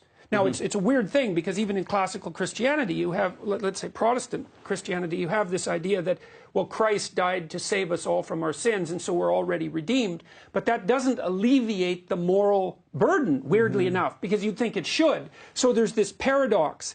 And I think I think part of the reason for that, this is an extraordinarily complicated thing, but in the Brothers Karamazov, Christ comes back to earth. Right. And in Seville during the Spanish Inquisition, and so he's doing his miracles and raising people from the dead and like being all messianic, and the first thing that happens is the Inquisitor arrests him, throws him in prison, and then comes to visit him and basically says, look, the last thing we need after setting up this church for 2,000 years is you. You're a lot of trouble. You've put a moral burden on human beings that's too much for them to bear. And so what we've done is watered it down and put some intermediaries in place so that the moral demand that your example required doesn't just crush people into nothingness, right? So every ideal is a judge. Right. So then you have the ultimate ideal. That's the ultimate judge. And from the Inquisitor's point of view, that judge was too much. It was too demanding. And so I think there's so anyway, so the Inquisitor goes through all this argument and says, we're going to have to, you know, get rid of you again because you're just too much to bear. And so Christ listens and doesn't say anything. And then just when the Inquisitor stands to leave, Christ kisses him on the lips, and the Inquisitor turns white in shock and then leaves, but he leaves the door open. And that's the brilliant ending of Dostoevsky's piece. The Grand Inquisitor, yeah. Yeah, and what makes him such a genius, because he basically says something like, well, look, the Catholic Church did reduce the burden, and it is corrupt in the way that earthly organizations are likely to be corrupt. And it does allow an out, which is, well, you can put your sins on Christ, let's say, and that alleviates your moral burden, but it still keeps the damn door open. Well, this is why I think it's really fascinating, having spent a lot of time with Christian theologians in the past couple of years writing this book, is that the original conceit, I think, when you talk with people who are Christian and Jewish and you have sort of interfaith conversations, the original one-sentence conceit and the difference between them is that what you hear from Jews is Judaism is acts-based and Christianity is faith-based. Christianity is about the acceptance of Christ. When you accept Christ, then you've accepted what you need to accept, and everything flows therefrom. And Judaism says it's not just about accepting God, it's all these mitzvot, right? There are all these commandments that you have to do, and these are what perfect you as a human being. It's the performance of these commandments, accepting God's sovereignty because he's the one who gave the commandments, but you actually have to act in the world, and if you don't act in the world, then you haven't fulfilled your responsibility in the world. This could also be an argument why you could have, although I know you wouldn't be thrilled with them per se, you could have Jewish atheists in that they believe that it's just their actions here. Yes, 100%. Yeah. So this is why, you know, Jews have had and I think most Christians believe this too. The idea of having a moral atheist is not really a difficult idea. Yeah. It's the idea of having a system built on atheism that's completely immoral and will fall apart almost immediately. And the idea of having a moral system built on atheism, if you examine your atheism closely enough, I think falls apart. I think that moral atheism is basically you separating your morality from your atheism and then ignoring your atheism in pursuit of the morality, which is, well, you can live fine that way, that's fine, but I don't think that that's psychologically sustainable if you actually examine the core of your ideas. But with that said, I think that Christianity, after its original millenarian viewpoint, when Christianity first came about, the idea of Christ on earth was that he had ushered in the Messianic era, because it was a new era, it was a new day, and then it turns out that people looked around and went, well, this looks a lot like the old day, right? Not that much has changed. And so what changed? What changed was our spiritual status. That was the new redefinition of the Messianic era, is that what Christ had brought to earth was a new spirit, right? He brought a new spirit into the earth, and he'd cleansed people of their sins and given them a fresh shot at life, basically. And that in doing so, he'd changed the nature of how things work. Well, Judaism basically said, well, we never thought that nature changed in the first place, right? That's something different. And so, ironically enough, I think one of the sources of Christian anti-Semitism over time is an attempt to distinguish what makes Christianity different from Judaism other than Christ. Because Christianity and Judaism, in most of their main philosophies, have an awful lot in common. It's interesting. I just interviewed a fellow named John MacArthur, who's a major pastor, major Christian theologian. I interviewed him a couple of days ago for our Sunday special. And this came up. I asked him, so where do you think the differences are between Christianity and Judaism? And he basically said, Jesus. Right? That's the difference. And I think that is the mostly honest answer, because when I hear Christian theologians try to distinguish Judaism from Christianity, what they say about Judaism I find to be not accurate as to what Judaism actually says. And when I hear Jews try to distinguish Christianity from Judaism, I think that, and I'm not saying they're the same thing, because they're not, obviously, they're different belief systems, but in terms of the underlying value system, the reason that we say Judeo-Christian value system is because in terms of the value system itself, the commonalities are overwhelming. They're overwhelming. The differences are mostly doctrinal and historical, and in terms of what you think God, I think that Christians read back in an Acts-based version of their own lives through a variety of mechanisms, whether they say, well, predestination exists, but in order to show that if I were really elect, I would be acting this way, right? That is an Acts-based version. It's just retroactive from the end. And so this is why if you say to a Christian, so you really believe that you can lead a terribly dissolute, awful, terrible life, but if you believe in Christ with the full fiber of your being, you're going to heaven? And they'll say, and many of them will say, yes, but then you say, but what makes a good person? And they'll say, right, not, but if, and what they'll always add, but if you believe in Christ, you wouldn't do all those things. Well, right? that's the thing. Well, and that's why people are always criticizing me when I give an answer to the question that you just asked, because my answer has been, well, I act as if God exists. So, well, that's kind of weaselly. It's like, no, it's not, because it gets to the core of this. What do you mean by believe? Well, do you believe in Christ? Well, does that mean you utter the words that he existed? Well, that's a pretty shallow form of belief. In fact, I think that's no form of belief at all. In fact, it says in the New Testament, Christ himself says, is something along the lines of, not all those who utter the words, Lord, Lord, will be saved. Right, and Nietzsche's criticism of Christianity, doctrinal Christianity, was basically based on the idea that Christianity had taken the easy route out by insisting upon the statement of faith rather than the embodiment of the belief in action, which would be the imitation of Christ. Which, by the way, is Jesus' original criticism of Judaism, right? Is that everybody takes the commandments extraordinarily seriously, but they don't take the spirit of the commandments seriously. Yes, exactly. That's right. That's exactly right. It is the same. It's the same thing. And so, you know, Nietzsche's criticism of Christianity was that there were very few real Christians because they didn't take on the burden of the action. And I would say the belief is actually manifested in the burden of the action.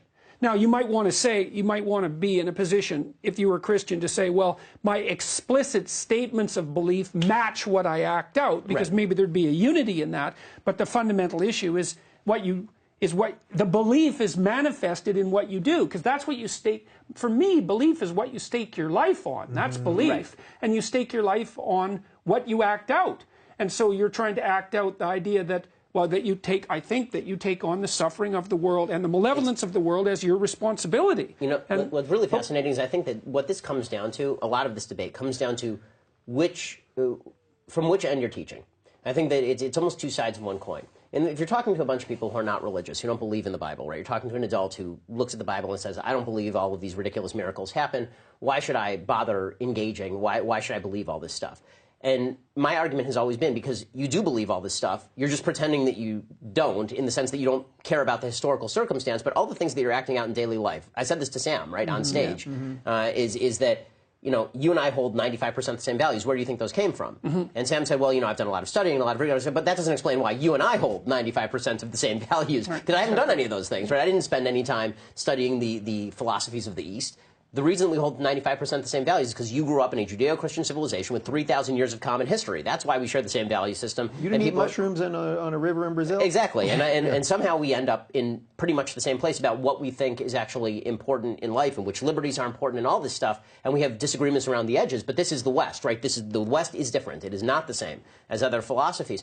And so when I'm talking to people about that, the case that I'm making is you are part of this great river of history. You can pretend you're not part of that great river. You can pretend you're not living off the fumes of that river. You are living.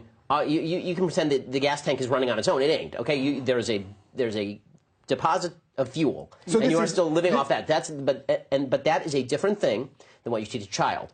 And this is where I think that things become different, because I think that your philosophy, Jordan, is self-sustaining to a group of people who are looking at the values they live and saying, where did these come from and how do I justify these values?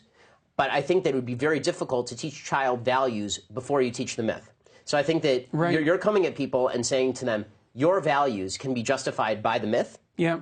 But when you're teaching a child values, it's a myth. You have to teach the kids the story first, of course, and then come the values. Yes. And so there's a difference between, and this is they why, won't even listen unless you teach the story exactly. first. And this is why, as a religious person, I teach my kids the stories first, because the values are embedded in the stories. And do I have questions about the stories? What rational person wouldn't have questions about the stories? Of course you have questions about the reality or the historicity of the stories. That doesn't undercut, number one, the importance of the stories, and number two, the point is that you have to believe the fundamental assumptions embedded in the stories, whether or in order for the values to and that's exactly why you said before that the Enlightenment couldn't have just sprung out of nothing, right? I mean, that's exactly what you were saying, that it needed all of the bedrock. Well, and I would think that for people who are fundamental evolutionary biologists, and I kept trying to make this case to, well, you can make a case like that to Pinker and the psychologist, but also to Harris. It's like, where do you guys get off thinking that this is a consequence of the last 300, 400 years? Right. It's like, we're looking at time spans. Even the Enlightenment figures, they lived in a world that was like 6,000 years old.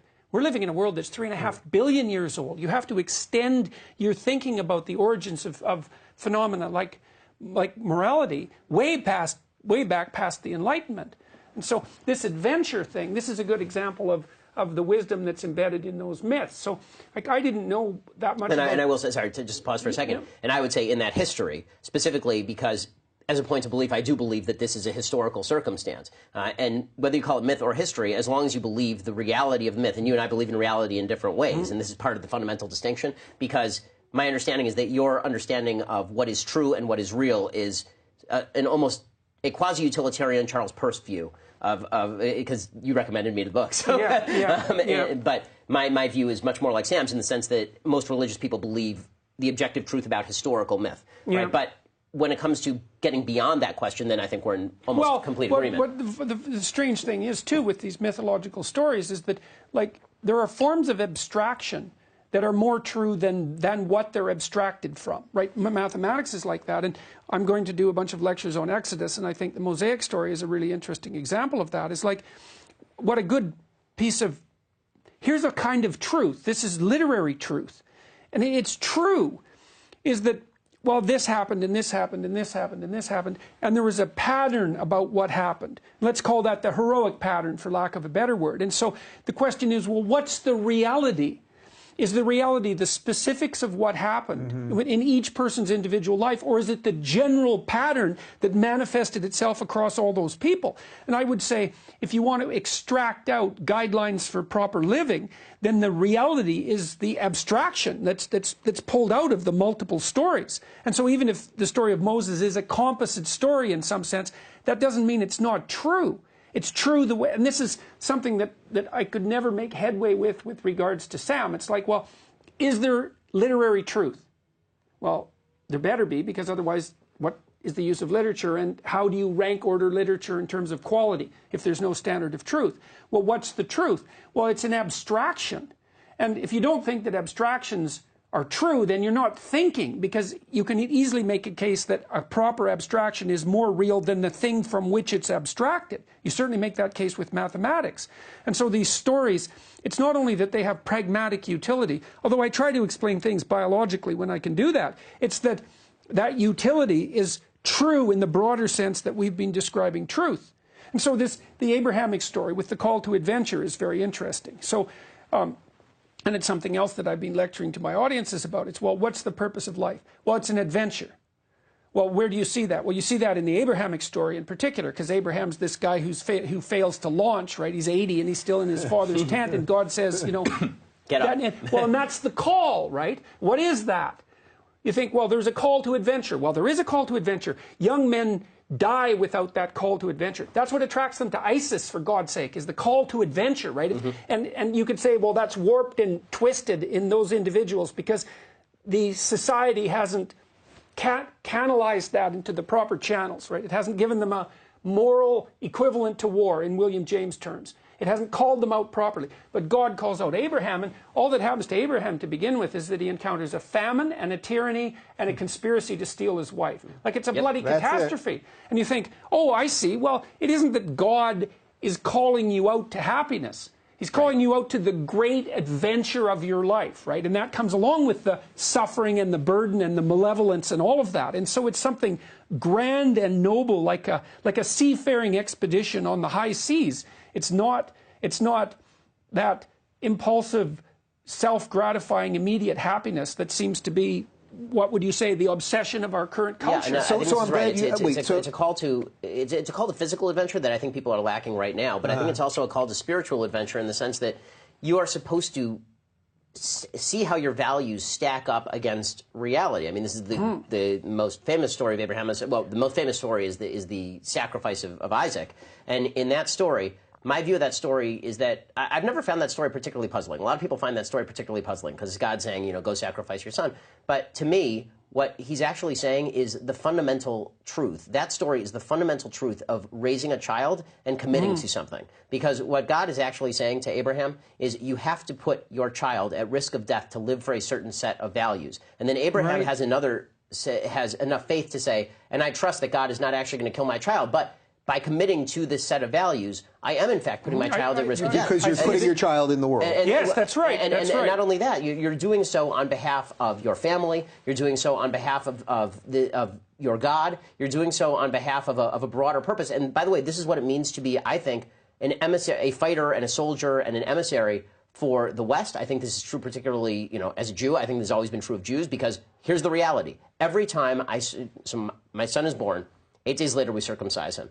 We take a baby and we pre-commit him. And we say, this is going to be your life now. Your life is, I am pre-committing you. This is me doing, you know, what Abraham did to Isaac. I am putting my child in more danger by circumcising him and making him a Jew than I would otherwise be, because Jews are at a lot more danger in the world than other people. It's a messy history. But that's the point, is that I'm saying to my child, I pre-commit you to this struggle. I pre-commit you to the set of values, and that does put you at additional risk. But that's also what gives you meaning. And throughout Jewish history, sometimes God doesn't find the ram in the thicket, right? Sometimes there is no ram in the thicket. Sometimes the kids die. Right. Okay, that is the reality of life, and it's also the reality of committing to any value system worth committing to. It's so interesting because I don't know that I've heard you talk about this in the lectures, this specific issue through the biblical lens, but this is so consistent with everything else you talk about how to be a good parent, that you've got to let them encounter danger. Well, when you were talking about that, the image that came to my mind was Michelangelo's Pieta, because what happens with Mary is that she has foreknowledge that her son will be broken by the world, and yet she offers him up to the world. And then you think, well, if a parent is doing this in a moral manner, then you are offering up your children to be broken by the world in the service of God. That's a sacrifice to God. And if you're the proper parent, then you do sacrifice your children to God, because what you want from them, for them, is to serve the highest possible value. If you love them, that's what you want. And that's a mortal burden for them. And well, that's perfectly illustrated, because I think of the Pieta as the sort of the female equivalent of the crucifixion, right? Because of course Mary is integrally bound up with her son, and he's broken sort of at the peak of his power and beauty, all of that. And she has to accept that as part of the precondition of proper existence. And so there's a real sacrificial element there. And that is reflected in that story. And so and it's correct in that manner. And it's a very rough story. But teaching your children values is, in effect, sacrificing to the world in a way that they wouldn't if you weren't teaching them the values, but it's also what allows them to live a fulfilling life. In doing that, in pre-committing your child to values, this is one of the major problems that I have with the way that the left has rewritten parenting, This idea of parenting is that you're just supposed to let your kid rush out into the world without any preparation at all, without any pre-committed set of values, and discover the world on their own without anything. Now, it's one thing to say you should encounter danger. It's another thing to make everything inherently more dangerous by not preparing your child for the possibility of a world that requires values and meaning. Well, by the way, we saw this at hand in Sweden, where we weren't sure why there was so much support for everything that you're doing in Sweden. And when we do this Q&A after, where people are submitting questions, online, and then I look through them as Jordan's doing his talk, and then we answer questions. And 90% of the questions had to do with gender issues, and a ton of them were about genderless kindergartens and the emasculation of the father and all of this stuff. And it's like, that's exactly what you're saying. You've given these kids it's also it's also extremely interesting, following up on your line of reasoning, that, well, let's say you do decide, well, I'm going to launch my children out into the world to let them discover everything by themselves. Well, so what happens is, the world becomes so terrifying that you have to protect them from everything, because they don't have any autonomy, they don't have any, exactly, they don't have any discipline, they don't have any inbuilt values, all of that. And so the counter consequence of that maximal freedom, and I've seen this with people, they have 2-year-old kids, and they put no restraints on them whatsoever. They haven't taught the kid what no means. And you can teach a kid what no means very rapidly. So if you have a child that's learning to crawl, for example, and maybe they're going to go pull something heavy off a shelf, all you have to do is grab them by the leg and hold them and say no over and over until they stop doing what they're doing, and they'll usually cry. And so, that's cruel. Okay, so you stop them. And then if you do that for a week, then all you have to do is say no, and they'll cry and stop. And then 2 weeks later, they won't cry, they'll just stop. Now, no is a big deal, right? Because no is the imposition of the patriarchy against that instinctive exploratory the noble force. Savage, yeah. Yeah, that's right, against the noble savage, right? So it's a big deal, no. So, but then, now, once your child has got that, you can leave them be. Because they can explore like mad. Yeah, first of all, you can stop them by saying no, and so that's really helpful, because if they're going to do something dangerous, a word will do it. But second, kids are really smart, and what I learned with my kids was, once you taught them that there were 5 things in the house they couldn't do, then they generalized from that, and they figured out the pattern of the things they couldn't do, and then they wouldn't do them. And then you could leave them alone. They could be autonomous. And then parents would come over who didn't teach their kids no. And they would follow their 2-year-old around like totalitarians 100% of the time, because they couldn't trust them to have any autonomy at all. Yep. So the consequence of that absolute lack of discipline is the necessity for constant supervision. And this is, it's also one of the reasons why I have so much trouble with the way, you speak of the genderless parenting aspect. It's one of the reasons I have so much trouble with all of this. This idea that that everything is biologically pre-written and biologically determined, and that how you raise your children has no impact on how their future life goes, is such asinine bullshit. I mean, sorry to put it that way, but it just is. I have 2 kids under 5. It is absolute nonsense. So I told a story the other day on the radio, or on my show, on the podcast, about my son. So my son is 2.5 years old, and he is just a delightful human being, which means that if he were an adult, he'd be the worst person ever, right? Because 2-year-olds are savages. This is what they are. Anybody who tells you that children are naturally good is totally full of it. Children are naturally innocent. Children are naturally not good. Children are naturally selfish and mean and brutal to each other. And then they're joyous, and then they're full of joy, right? This is what they are. And so my son, he has an older sister, and his older sister loves sparkly things. It's just her thing. She's a girl. Right? And she's very girly. And so she has all of these sparkly shoes lying around. And so my son decided that he wanted to go and put on his sister's sparkly shoes. And I went to him and I said, no, those are girl shoes. I said, no, those are girl shoes. We don't wear those. And he started to fuss. He said, no, I won't say her name. I want her shoes. I want her shoes. And I said, those are girl things. And then I took him to the Western Outfitters over here in Van Nuys. Yeah. And I got him a pair of cowboy boots. And he will not take off his cowboy boots. Now, the way the left would see that is me cruelly crushing his spirit. Perhaps he just wants to be a girl. Perhaps he wants to be raised in an effeminate manner. Yeah, except that by me giving him the choice, by going and getting him cowboy boots and then saying, here's some cowboy boots, and that's more gender appropriate, it turns out that that's what he likes. And you know what? Even if he didn't like that, he's 2.5 years old. I get to decide for him. The amount of hate that I'm going to get just for sitting here listening to you tell that story of how you parent. And I didn't push back on Shapiro, who didn't want his son to wear sparkly shoes, Ruben. He's not an adult. When he's 17, if he makes an affirmative case why he should wear sparkly shoes, go for it. Yeah. When he's 2.5, I'm the guy who gets to instill the system that I think will lead to his greatest happiness. I am the totalitarian in my own house. I am the king of my own house, and I get to determine whether I think my child will live a happier life struggling with the desire to wear sparkly shoes at age 25, or whether it might be better for him to be brought up in a situation where it's easier to choose in line with gender stereotyping. That, by the way, is reflected over every human culture. The idea that gender stereotyping is unique to the West is absolute nonsense. There are differentiations between how we treat men and how we treat women in every culture in the history of humanity. Yeah, well, that again is why the Sweden thing was so interesting to me, because we found out basically, as you laid out, and feel free to clean this up, was that they've done egalitarianism right. Men and women have been equal for quite some time, and yet still what has happened there is that more men are engineers and more women are nurses. Yeah, and that the men and women are more different. They're still different. Right. Yeah, and, more different. More, exactly, that's right. And yet the social justice warriors, or whatever this thing is, they won't let them have the win. So they ran the experiment. Well, the other issue here, too, is, well, imagine that, just hypothetically, imagine that you were going to try to raise your children gender neutral. Okay, so there was actually studies done on this back 30 years ago, where they looked at self-professed feminist parents and self-professed non-feminist parents, and then coded their interactions blindly for gender stereotypical behavior, and found no difference between the two groups. Well, and the reason for that is, you know, you think that you socialize your children entirely if you're a social constructionist. It's all top down, right? Because your child's a blank slate. But your child isn't. Your child is manifesting to a greater or lesser degree all sorts of gendered behaviors, and powerfully. And a lot of what you're doing, especially if you're a good parent, is you're reacting to what your child is manifesting as an individual. And so a lot of the socialization, that so-called the socialization, which sounds like top-down, is actually the establishment of a singular relationship between you as the parent and that individual child with their nature. And this is also reflected in the behavioral genetics literature, because what you see is that, imagine there's three sources of variation in children's behavior. There's biological, there's shared environment, so this would be the siblings. So this would be what was the same in the family for the siblings, and then what was different. And then you look at the behavioral outcome and you calculate how much was biological, how much was shared environment, and how much was non-shared environment. What you find is it's almost all biology and non-shared environment.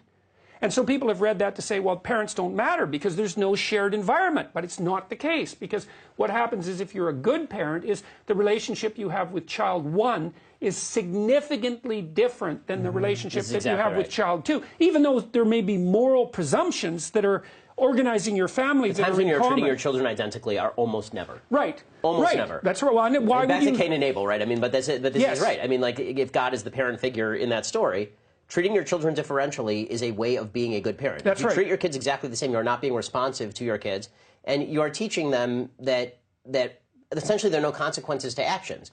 Because your kids take different actions, right? No matter what, it's the same outcome. Well, that's not good parenting. Right? That's almost the definition of totalitarian parenting, and it is exactly the kind of relationship that you don't want to have with anyone, right? You want all of your relationships to be individualized and particularized, and so we radically underestimate the degree to which the gendered interactions between children and parents are driven by the children. So here's a funny experiment.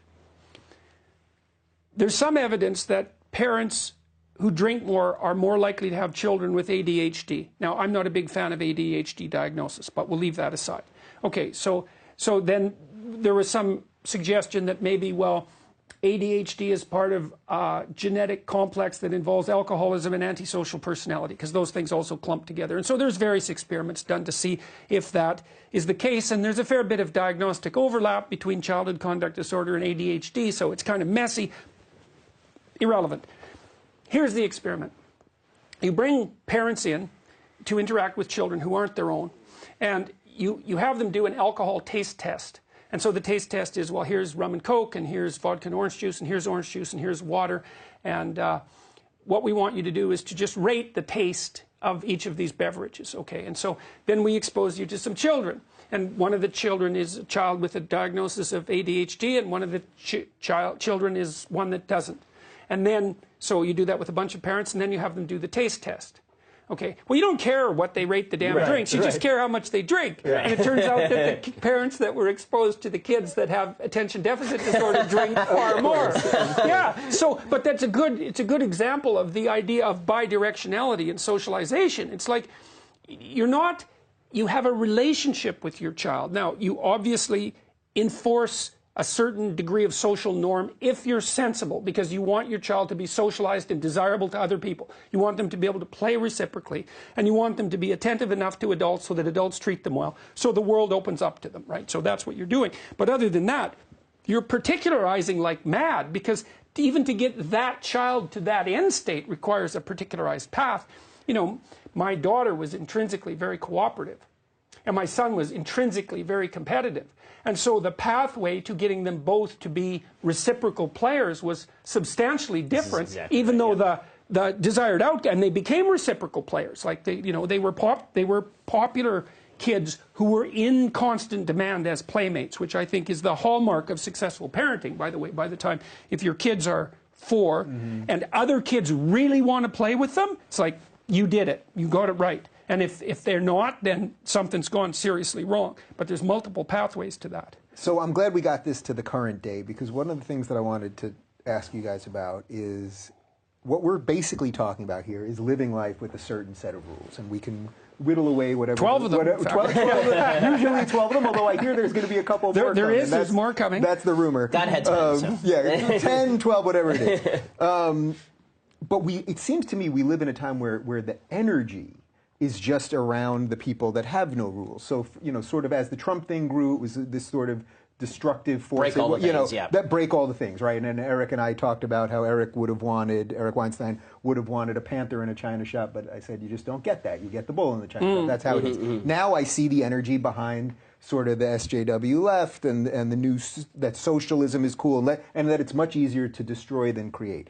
Do you think that the rules that you lay out in your book and the rules that you talk about from a biblical perspective and everything else, that people with rules can sort of survive in a crazy time like we're in now, where information travels that much faster and there's that much sort of entropy behind chaos that maybe there wasn't before because we couldn't transmit information so quickly? Do you think there's enough juice behind this? Well, so I'm going to disagree slightly with the premise of your question.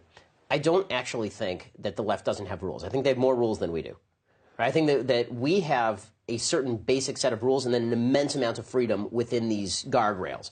I think the left, in getting rid of the guardrails, had to, because human beings cannot live without rules, the left they love all sorts of different rules. No, but this is actually an important point. Yeah. They reversed engineered a set of extraordinarily complex rules that are arbitrarily applied. So you don't even know you violated a rule until after you've tripped over the rule, right? Taboos. Now, they replaced rules with taboos. Right, exactly. And that is extraordinarily dangerous. So that the energy is behind seeking a new set of rules. The question is, can we defend our rules in such a way that it is attractive to people? Okay, so I'll accept this. Well, and I think you do that. I think you do that fundamentally by pointing out the relationship between rules and aspiration.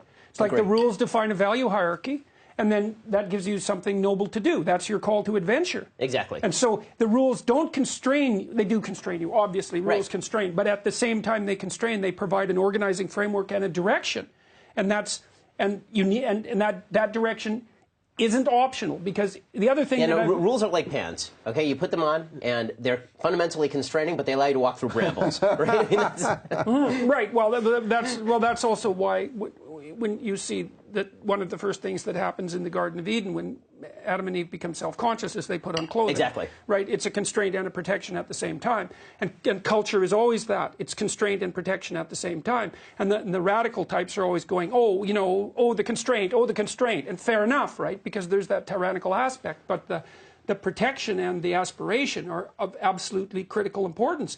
And I don't think that we've laid out anywhere a more noble orientation with regards to disciplined aspiration than that's encoded inside the Judeo-Christian ethic, and that is the core of the Enlightenment, and that is right. Okay. So I have another question about Judaism. Okay, sure. Okay, so one of the things that I've always wondered about is, I think one of the things that distinguishes Christianity from Judaism is that Judaism has an implicit emphasis on the salvation, on the salvific properties of the state.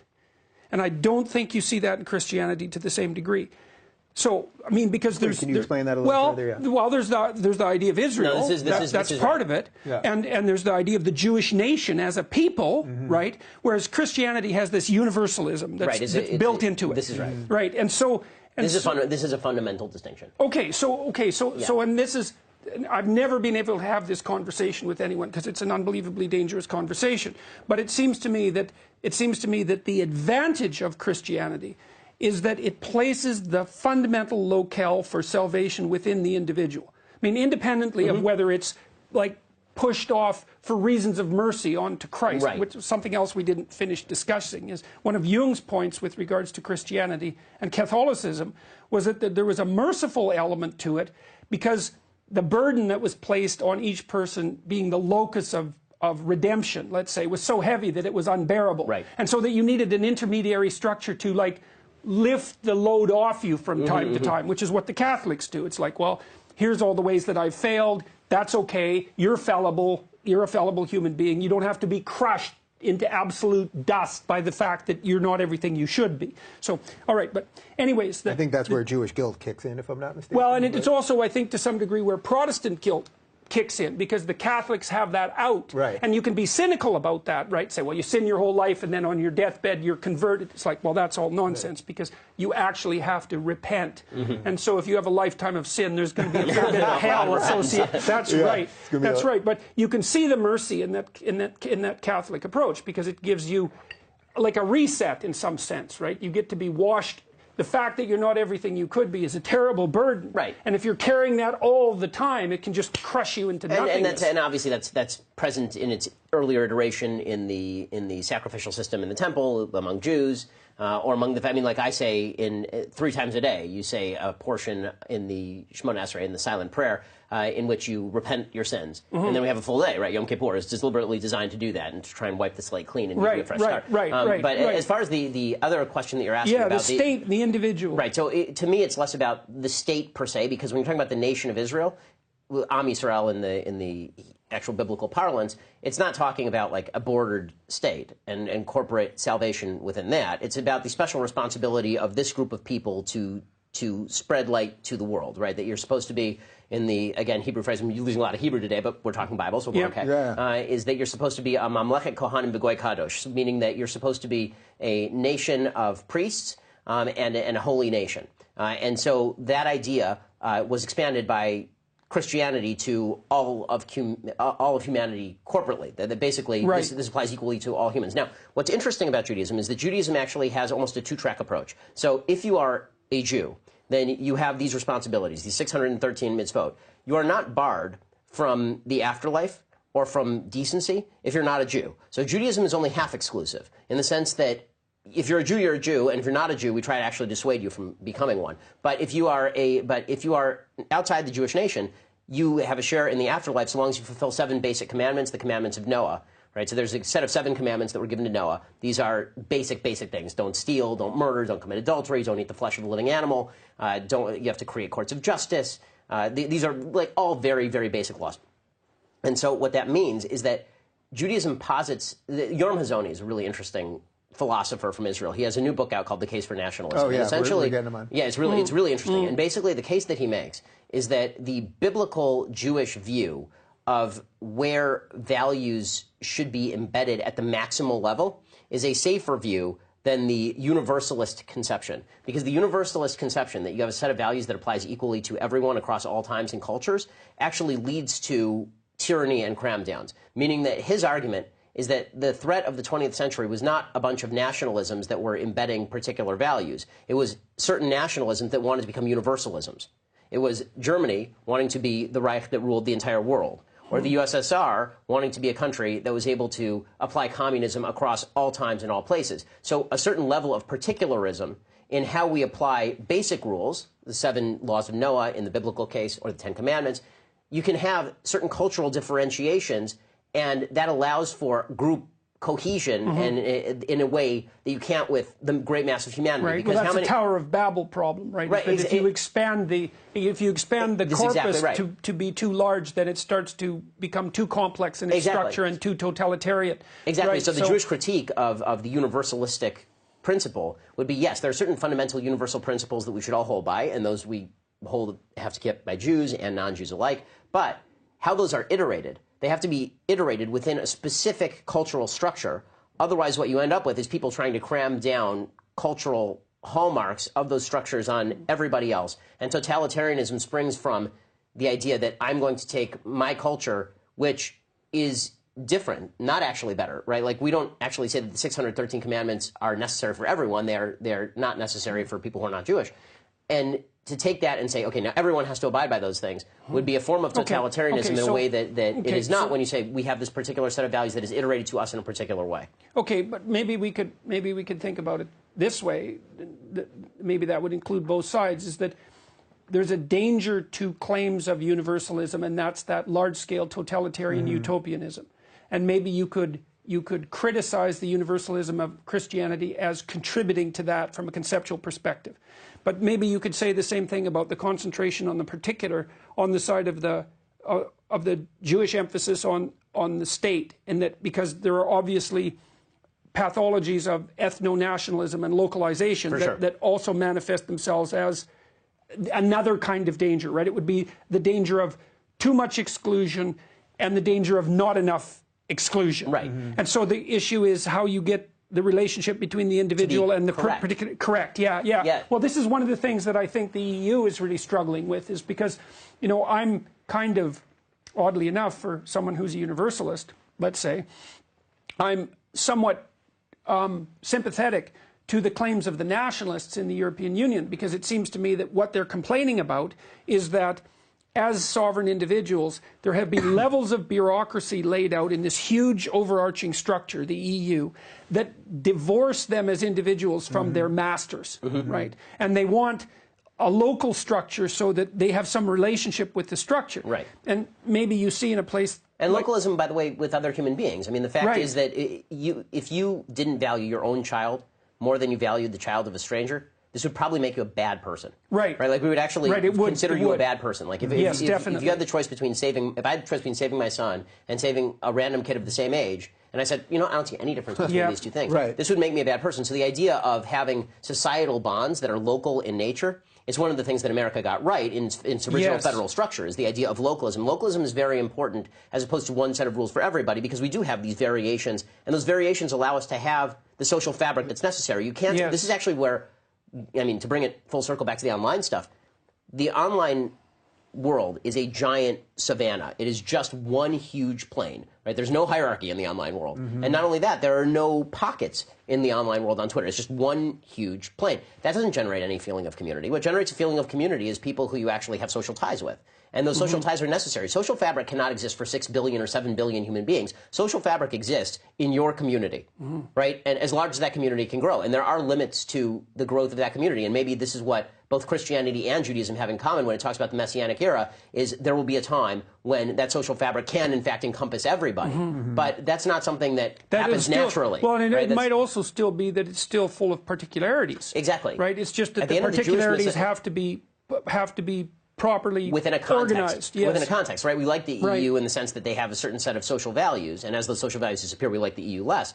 But those social values have to be in common, right? So we all have to have those in common. But the French don't want to be English, the English don't want to be French, and that's perfectly okay. They don't have to be French. Well, it's kind of nice that there are French and English. Like that's part of the upside of diversity, let's say, is that there is some genuine diversity, and that localism preserves that diversity. And this is what's so funny about the left, right? The left will say that diversity is our greatest benefit, and then they immediately try to wash away everything that is diverse about how people behave, except for basic, immutable, biologically. I know, it's so funny. Well, then at the same time, they'll also say, well, we should be more like countries like Sweden and Norway and Finland and blah, blah, blah. Some of the most homogenous countries on planet Earth, right? I mean, like... And by the way, there were plenty of people there who were very worried about the directions that their countries are going. Well, Sweden and Norway we've got all both... these lefties in America saying, oh, it's so great over there, and the amount of people that we met there that are completely... afraid of saying anything. Well, Sweden, Norway, and Denmark are immigration restrictionist countries. It's so funny. The left will talk about the wonders of these Sweden countries. is now. Right, but because of the backlash, right? Because of the backlash to massive Islamic immigration into Sweden and the fracturing of society in areas like Malmo. Right? This is why all the Jews are leaving Sweden, and Sweden has elected a center-right government specifically on the immigration issue. So, I mean, to ignore, for me, individually and collectively, the biggest source of unhappiness for people is pretending that reality isn't reality. When people fight reality, they lose. And recognizing that reality is necessary. Whether you're a nation like Sweden or whether you are an individual who's struggling with certain realities. Like, people's unhappiness springs from thinking that reality is mutable, but they are immutable. Mostly, you're immutable and reality is not mutable. Yeah. All right, I got one more for you guys because we only got about 10 minutes. So let's go deep and personal with the theme that we've run with here. I want to know a little bit about the adventure you're both on. I've been on this adventure with you at least for the last couple of months. But I've asked you this before a couple of times, and you always give me a slightly different answer. Where does it come from within you that you can do this? And that's what I want to ask you too. Like, where does it come from that sure, you can know all these things, you can say all these things, you can read about all these things, but that you, Jordan Peterson, can get out there every day, put your ass on the line, take all the hate, keep going. What is it about you? Well, the first thing that we should point out is that, I have the same experience that Ben has in public.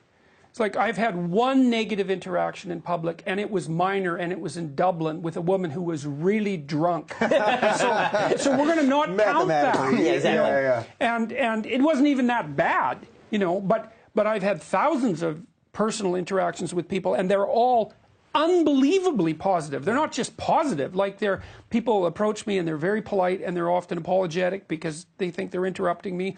And then we have a brief personal conversation and they talk about how, well, they've been reading or listening or whatever, and that their lives are straightening out, and that's really good, and that they've recommended the book, and so I'm very happy about that. But it's just 100% positive.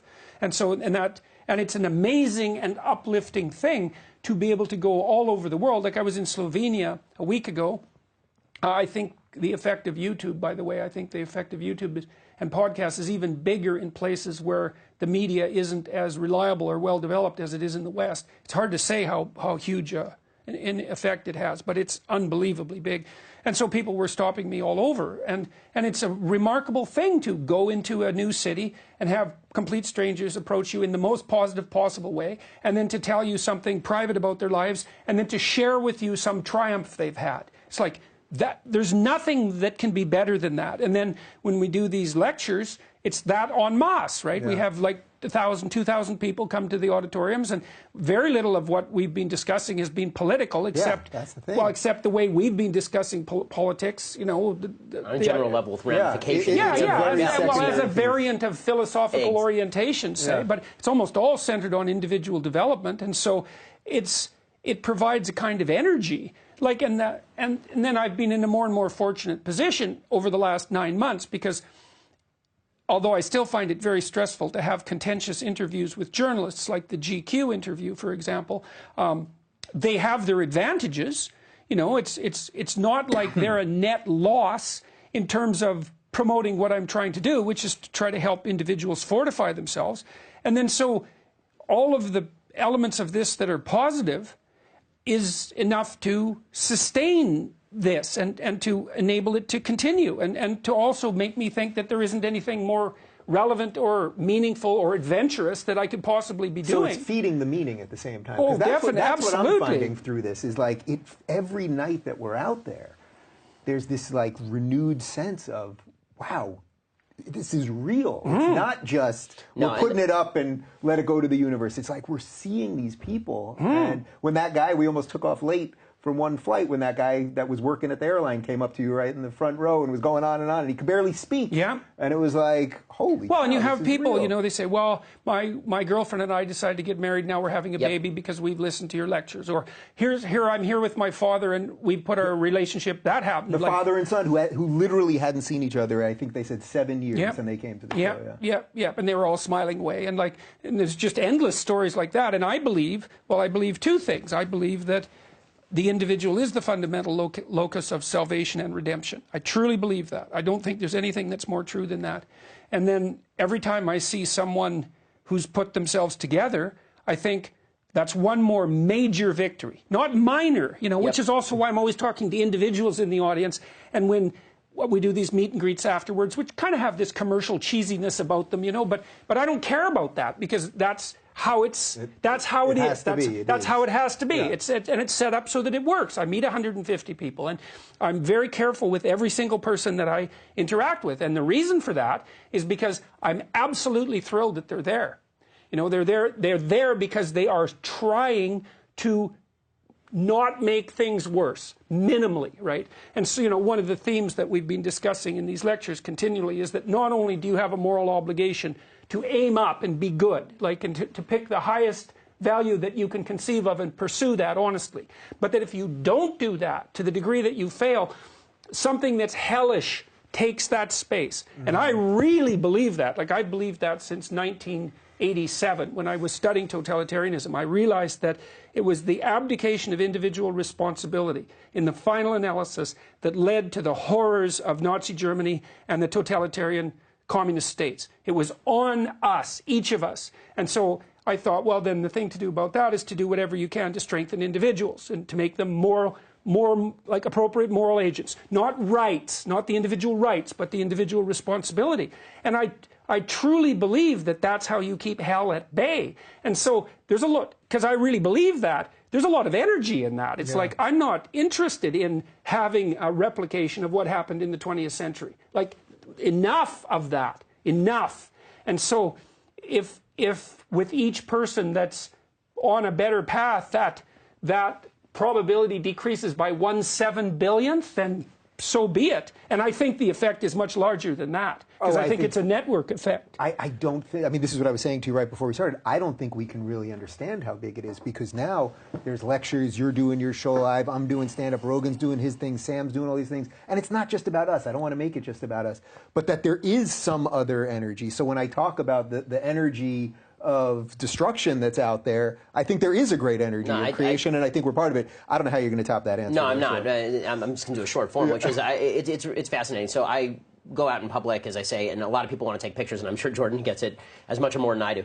And when you do that, you always hear from people, yeah, I met this celebrity on the street, and they were just such a jerk, right? Like, I met an actor, and the actor was like miffed that they had to get up from dinner. Yeah. I have never felt the experience where somebody wanted to take a picture, and I was not delighted that they wanted to take a picture. And I think the reason for that is not because, like, oh, look at me, I get to be in this random person's picture that he puts on his wall, but because if you actually believe that what you're doing is a reflection of values that matter, it's not that they're engaging with me, right? It's that they're engaging with the ideas that I am stating, and that's unbelievably exciting. That I've dedicated my entire life to espousing a certain set of values, and now millions of people are engaging with those values and finding those values meaningful. This is why it's hard for all of us not to sound arrogant, because we take our values so seriously. So when we say that maybe the hope for the country lies in the fact that there are so many people who actually watch stuff like this, I don't mean that because I care if people were watching me face paint, then I don't think that would have any meaning for me. But the fact that people watch my show and that they're getting some semblance of truth and values out of it, and I will say, it is weirder for me. I think it's probably weirder for me than it is for you, Jordan, because you talk so much about self-help and about individual help and all this kind of stuff. Yeah.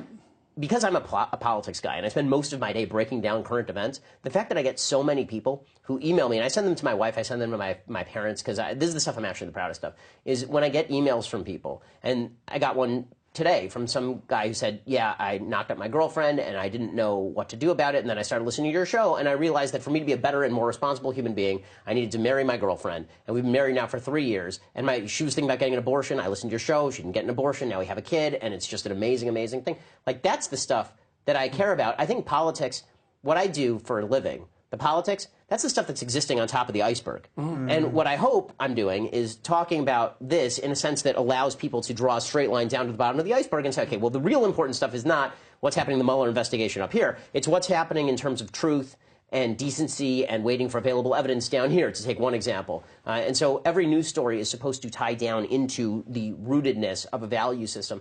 And the fact that people are hungry for those values, that is what I'm really excited about. Oh, yeah, that's absolutely... Well, I mentioned earlier that the tendency of the audience is to go silent when I talk about the relationship between meaning and responsibility. And that's a sustaining thing. It's like, look, there's all these thousands of people. And what are they starving for? A heavy moral burden. This is right. That's so amazing. They're paying money. Yeah. They're paying sometimes $150 a ticket. Hear someone say, fix yourself. Yeah, don't buy my shit. I'm not hawking anything. There's a book, but but it's like, it's on you. Yeah, it's on you. Get going. It's on you. This is the reality of the backlash, because for thousands of years, it was the religious community saying, you have responsibility, you have duty, you have responsibility, you have duty. And then over the last 150 years, people went, no, we're not going to do any of that stuff. You know what? Forget it. And now people are going, that has some upside, but it also has an awful lot of downside. And none of us are theocrats in the room. I don't want a religiously oriented society where there's some king up top who's telling everybody what to do. Far from it. But people are hungry for a set of eternal values. Yeah. And if they don't get those eternal values, they will find something else to fill the hole. And it will be anger, or it will be drugs, or it will be hedonism, or it will be selfishness. Or it'd be ideology. Or ideology. And all of these things. And I am an ideologue because my ideology is my values. But it'll be political ideology. It'll be political tribalism. It'll be race-based stuff. It'll be ethnocentricity. It'll be all those things.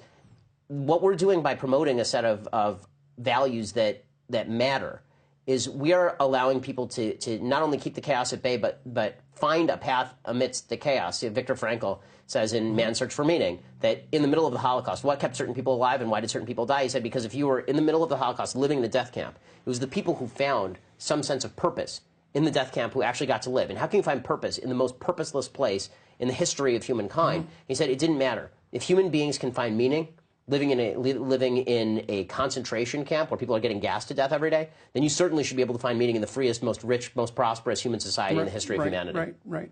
That, Shapiro, is how you end it. I will add that I like when people come up to me, too. Of course, Ben knows this. There's a girl who works at the hardware store that's only a few blocks away from here who always says to me, Dave, I'm a big fan of yours, but I really like that Ben Shapiro. All right, guys, I will be, well, thanks to both of you guys. Yeah, I got to grow a beard next time. So you're the religious guy. I know, here. right? Shouldn't you have the beard? I will be at the Orpheum with Jordan on, there can't be any tickets left, right, for the LA show Saturday, but you maybe can get them on StubHub or something like that. And perhaps a certain Orthodox Jew will show up because it's after Shabbat. You never know. See if I can convince my wife. Anything is possible. All right, thank you guys for watching.